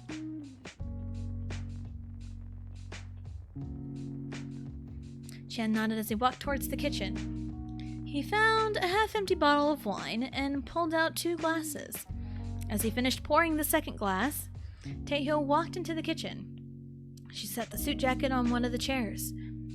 Taeho noticed the glasses and grabbed one of them. What a night, she sighed. She took a huge sip of wine out of her glass, while Chan only took a small sip. Thank you again for helping me, she said after a brief moment of comfortable silence. You're very welcome, sweetheart, Chan replied. He set the wine glass down on the counter, but he still held onto it. He appeared to be deep in thought. Now that this is over, he started speaking his thoughts out loud. Taeho seemed to pick up on his thoughts. I don't think I can get rid of you at this point, she chuckled as she set her glass down. I don't think I would want to. Chan perked up upon hearing her spoken thoughts. He turned to look at her. He could not convey his feelings into words, but the best he can do was with a look. Taeho met Chan's eyes. Till I thought he poisoned her for a second, not gonna lie. No, we're not going that route. Taeho met Chan's eyes and immediately felt a deep emotion. She confirmed something to herself as she finished her glass of wine. Setting the empty glass down, she turned to leave the kitchen. I'll be in my room, she said as she let her gaze on Chan linger for several moments before disappearing upstairs. She peeked in on Autumn before walking inside her own bedroom. She left the door open as she started taking off her jewelry. Hearing quiet footsteps, she smiled to herself as she let her hair down. Feeling a familiar presence nearby, she spoke calmly. Think you can help me out of this dress? Chan took in the sight of Taeho. He cautiously stepped closer to her after closing the door behind him. He was looking for something. Something to push him over the edge. You know that once I start, I won't stop, he softly said, placing his hands on Taeho's waist. Taeho smiled as she slowly placed her hands on Chan's shoulders. Why do you think I asked? Chan wasted not a moment too longer and captured her lips in a slow but passionate kiss. Their hold on one another tightened as the kiss grew deeper. The moment Chan unzipped Taeho's dress marked the beginning of their long night. No sexy time. No sexy time. Hashtag bad touch. Hashtag, oh, the music changed there though? Yeah. Hashtag stepdaddy is in. Hashtag Operation Bride success. Hashtag no sexy time. Hashtag no. Hashtag bad touch. Hashtag no sexy time.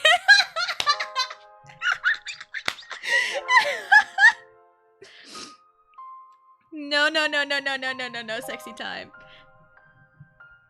Hashtag no detailed sexy time. There you go. There you go. No details.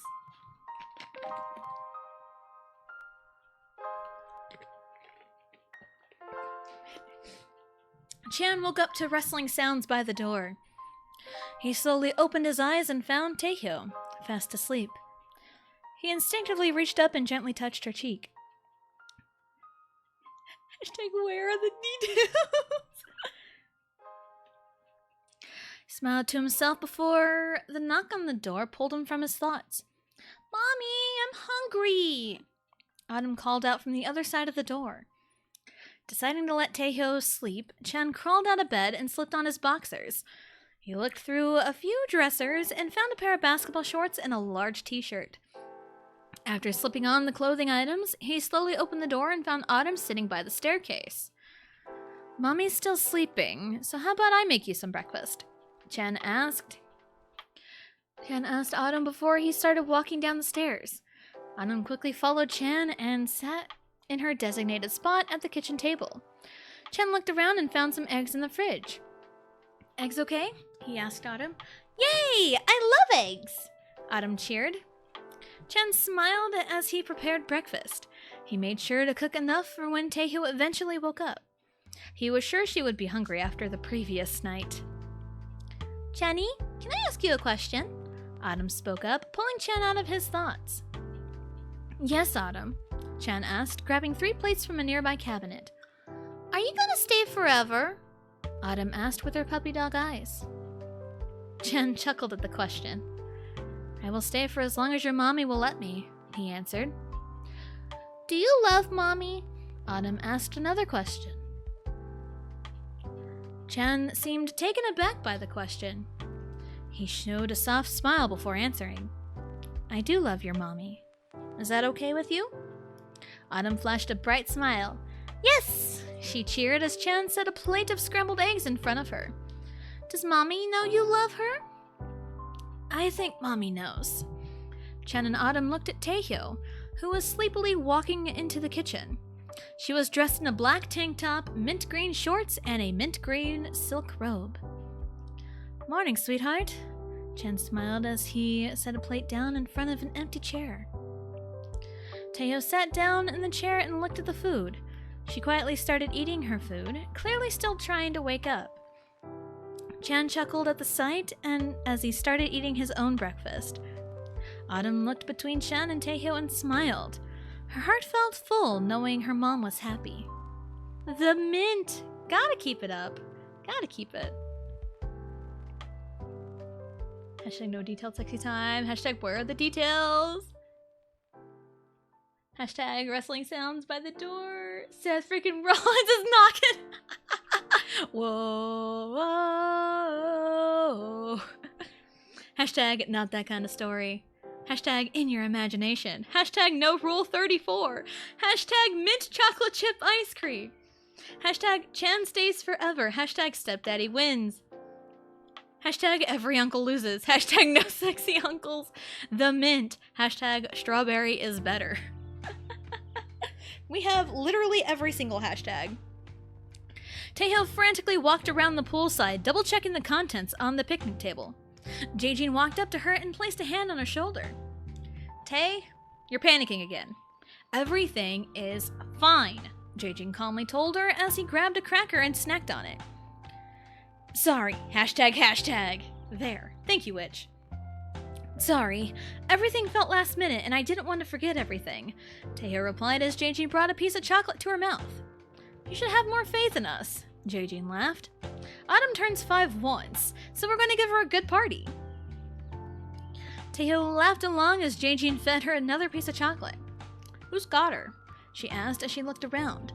She found Autumn playing with her friends by the shallow end of the pool with Wonmin watching over the kids.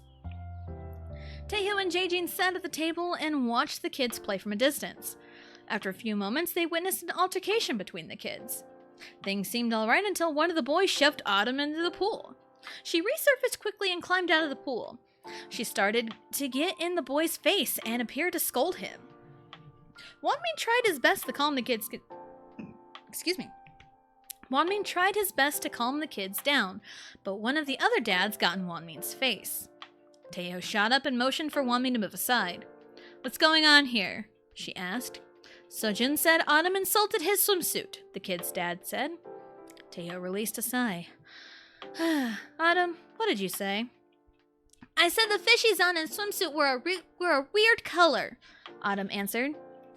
This is nothing to push her into the pool over.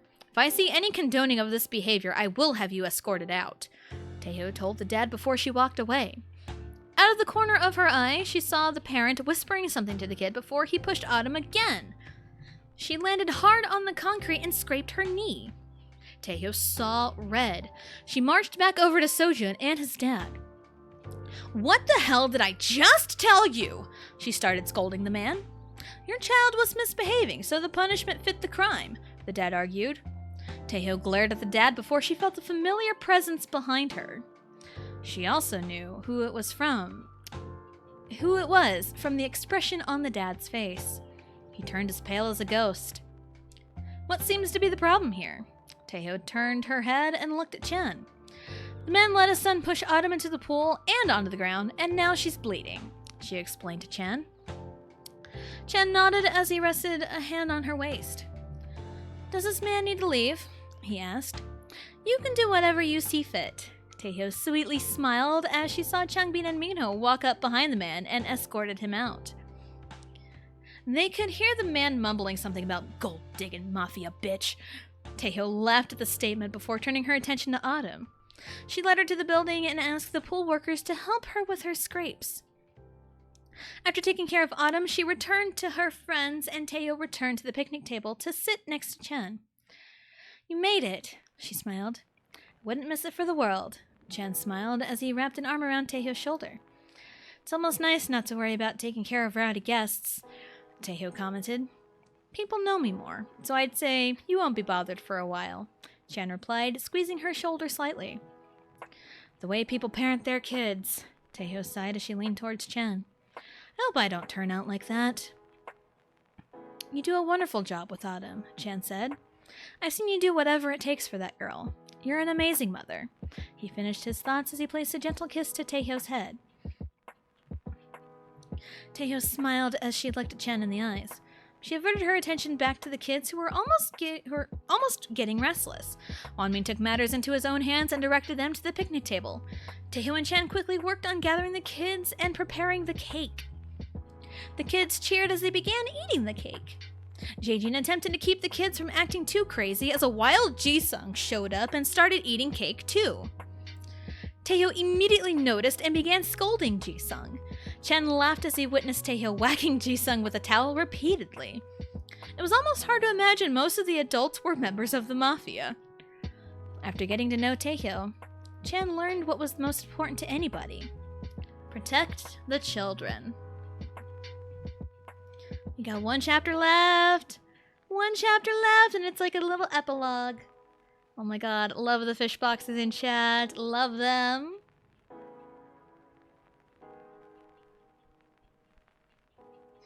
Hashtag Autumn pulls a knife. Oh man, she would. She would. Hashtag gold digging mafia boss bitch to you, sir. Hashtag mafia pool party, absolutely.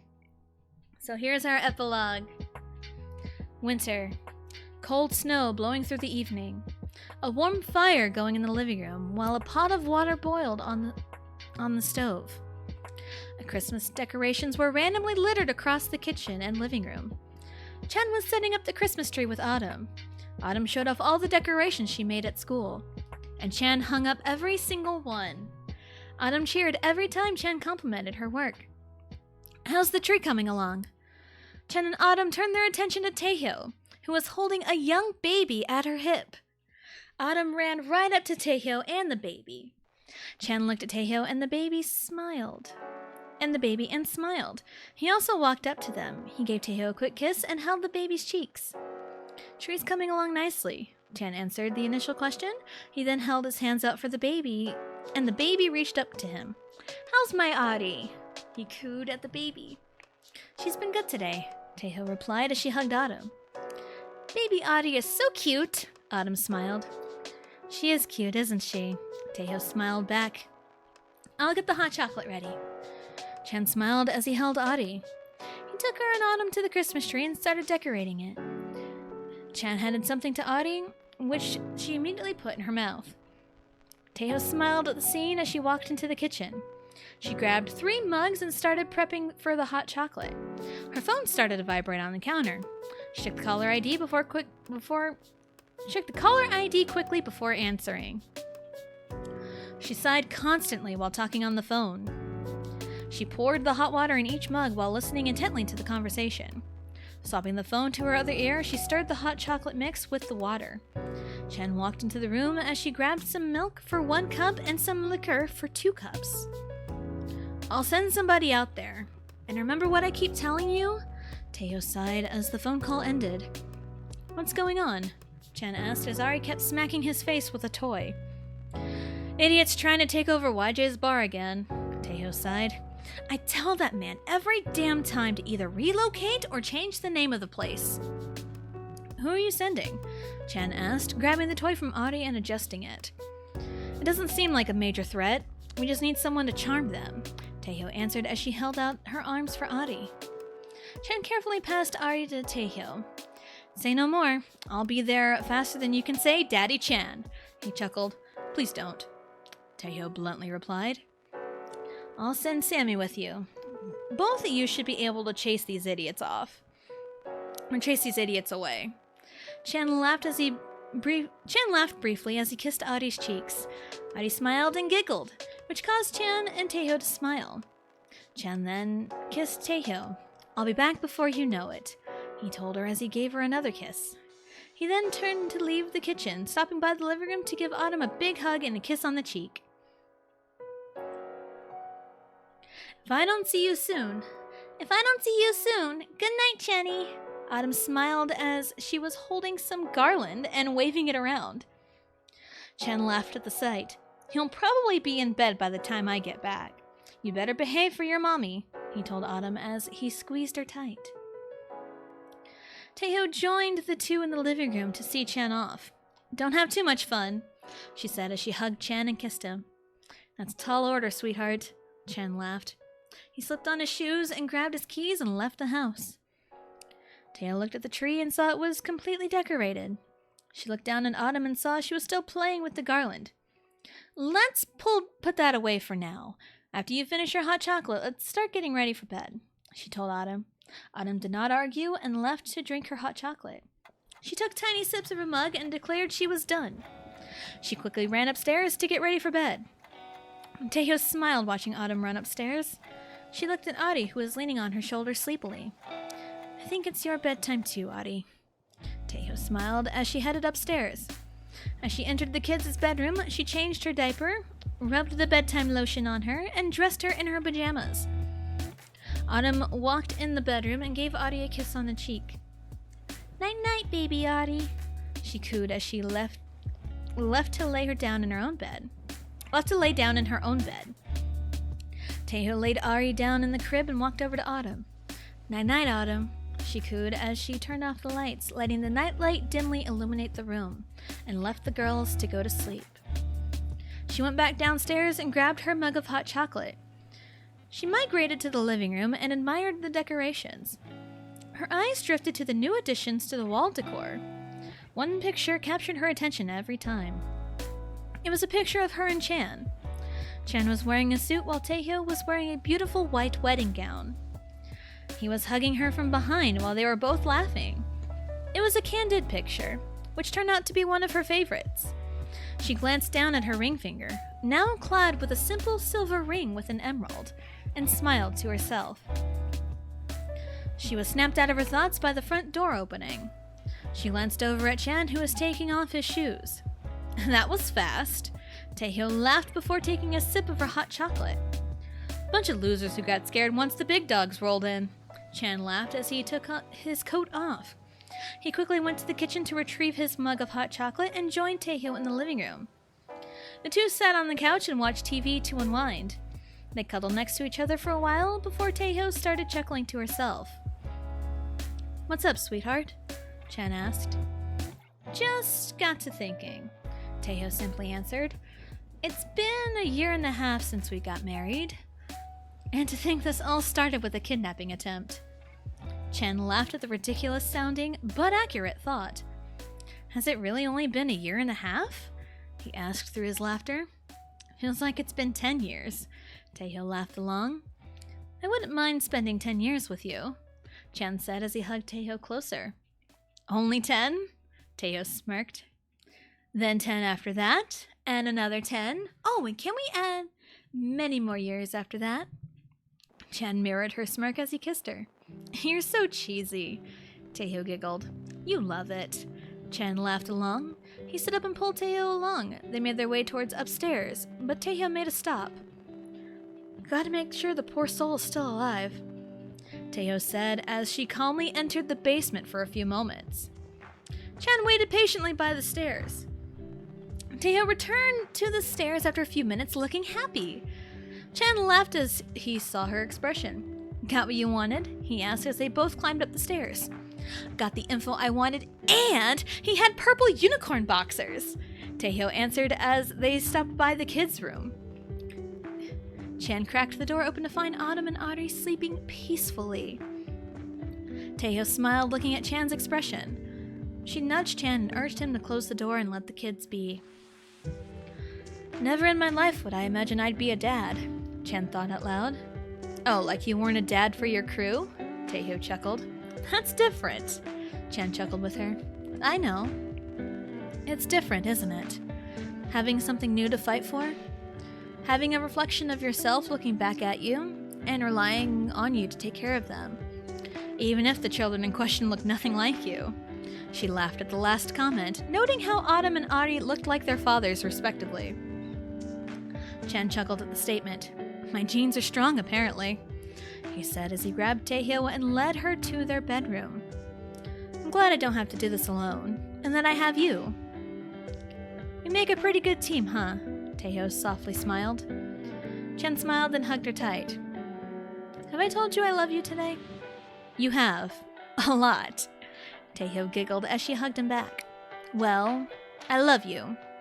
Chan pulled back slightly and looked Taeho in the eyes. Taeho smiled back. She thought back to the time where they first met. The kidnapping attempt, her asking for help, the murder of Hongjun. She found solace in Chan.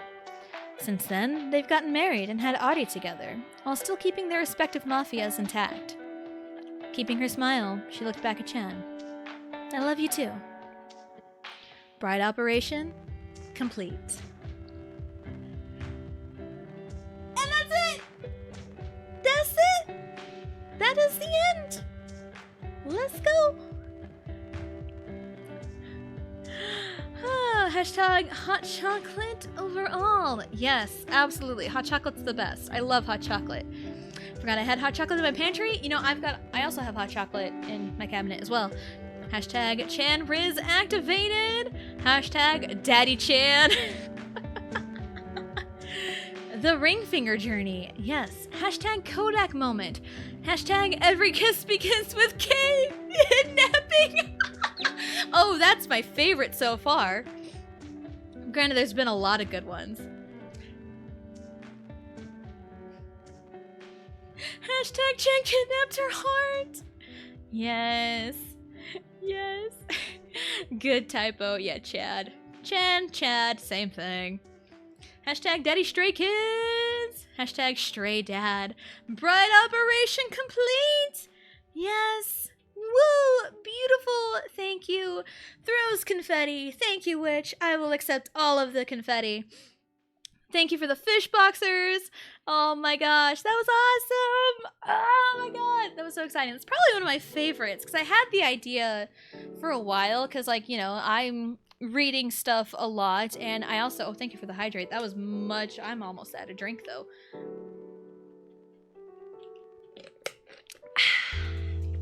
Thank you, Bradley, for the hydrate. It was very fun. I love these days. You know what? I do too. These are really fun, and I haven't written stuff in a while, but like since streaming and like sharing my fan fiction. Hello. How's life out here? It's pretty good. We just read some pretty good fan fiction that I wrote. Yay!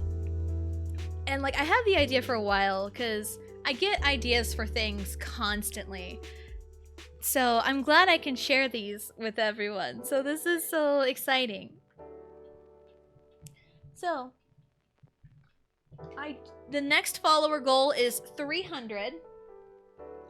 And I am going to get started on a fantasy, fantasy, royal, soulmates. Because I like combining tropes, apparently, because Mafia. Never would have figured combining a Mafia and a single parent AU. And kidnapping and violence and stuff like that, but no. There we go. So, the next fanfiction I have planned is a fantasy, royalty, soulmates, AU. So I'm very excited for that. Excellent fanfiction. Thank you, Witch. Thank you, thank you. And that will be it for today. It was so fun to read fanfiction, so I'm excited to get started on this next one because I've held on to this idea for a couple of months now, for about a month and a half. Just to kind of let you in on a little secret, I've been holding on to this idea for the Fantasy Royalty AU since watching my husband play Final Fantasy 16, and it's been since like late June since that game came out. So I've been holding on to this idea for a while. So yes, that'll be it for today. Schedule for the week. Tomorrow I'm leaning towards Mario Party 1 tomorrow, so we're gonna have fun with control stick spinning tomorrow. So we're gonna play some Mario Party 1 tomorrow, and Friday will be Xenoblade Chronicles. If I don't get the side questing I want done by then, I don't know what I'm gonna do. It might just be like a one-off of Pokemon Stadium 2. I don't know. I don't know. It'll depend on side questing. But anyway, let us find.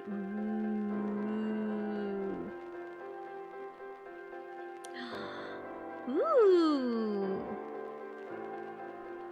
This is where my train of thought's going, and plus, thanks for stream, an extra long one. Yes, gotta read it all. Thanks for the stream. You guys are very welcome. I love doing these. So hopefully we will make some progress on, I will get to work writing on the next fanfiction. So I'm super excited about it. But thank you all for coming out and listening to it. Because that makes me happy more than anything. Okay, give me a second.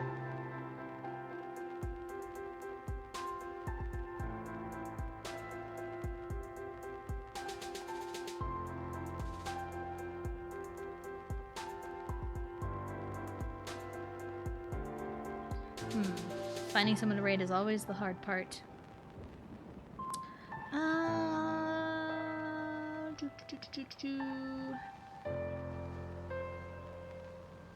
Yeah, finding someone to raid is always rough. Let's see, actually.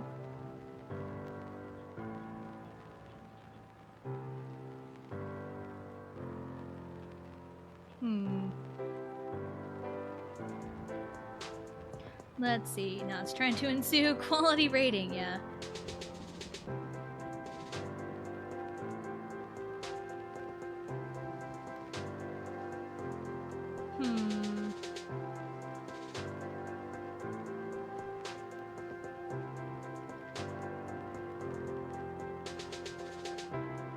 Hold on, give me 1 second. There's a question again, fanfiction? Because I couldn't think of anything else for... Alright, give me 1 second.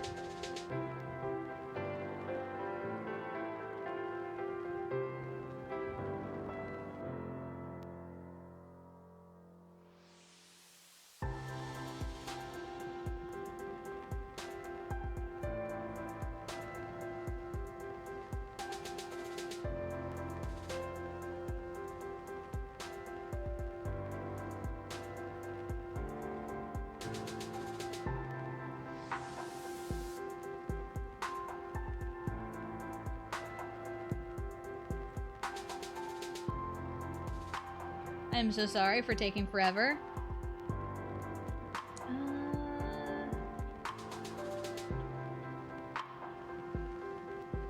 I almost have someone in mind here,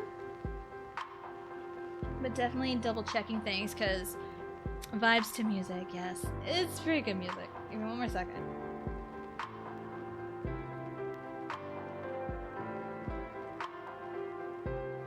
Okay, here's what I'm gonna do. I think I found someone. They're playing Valorant right now, but I found this person by looking through the Stray Kids tag. So that's what we're going to do. I found the kid, I found them by going through the Stray Kids tag. They're playing Valorant right now. So we're gonna go raid them. Stray Kids tag! Yes. So, that'll be interesting. That'll be very interesting.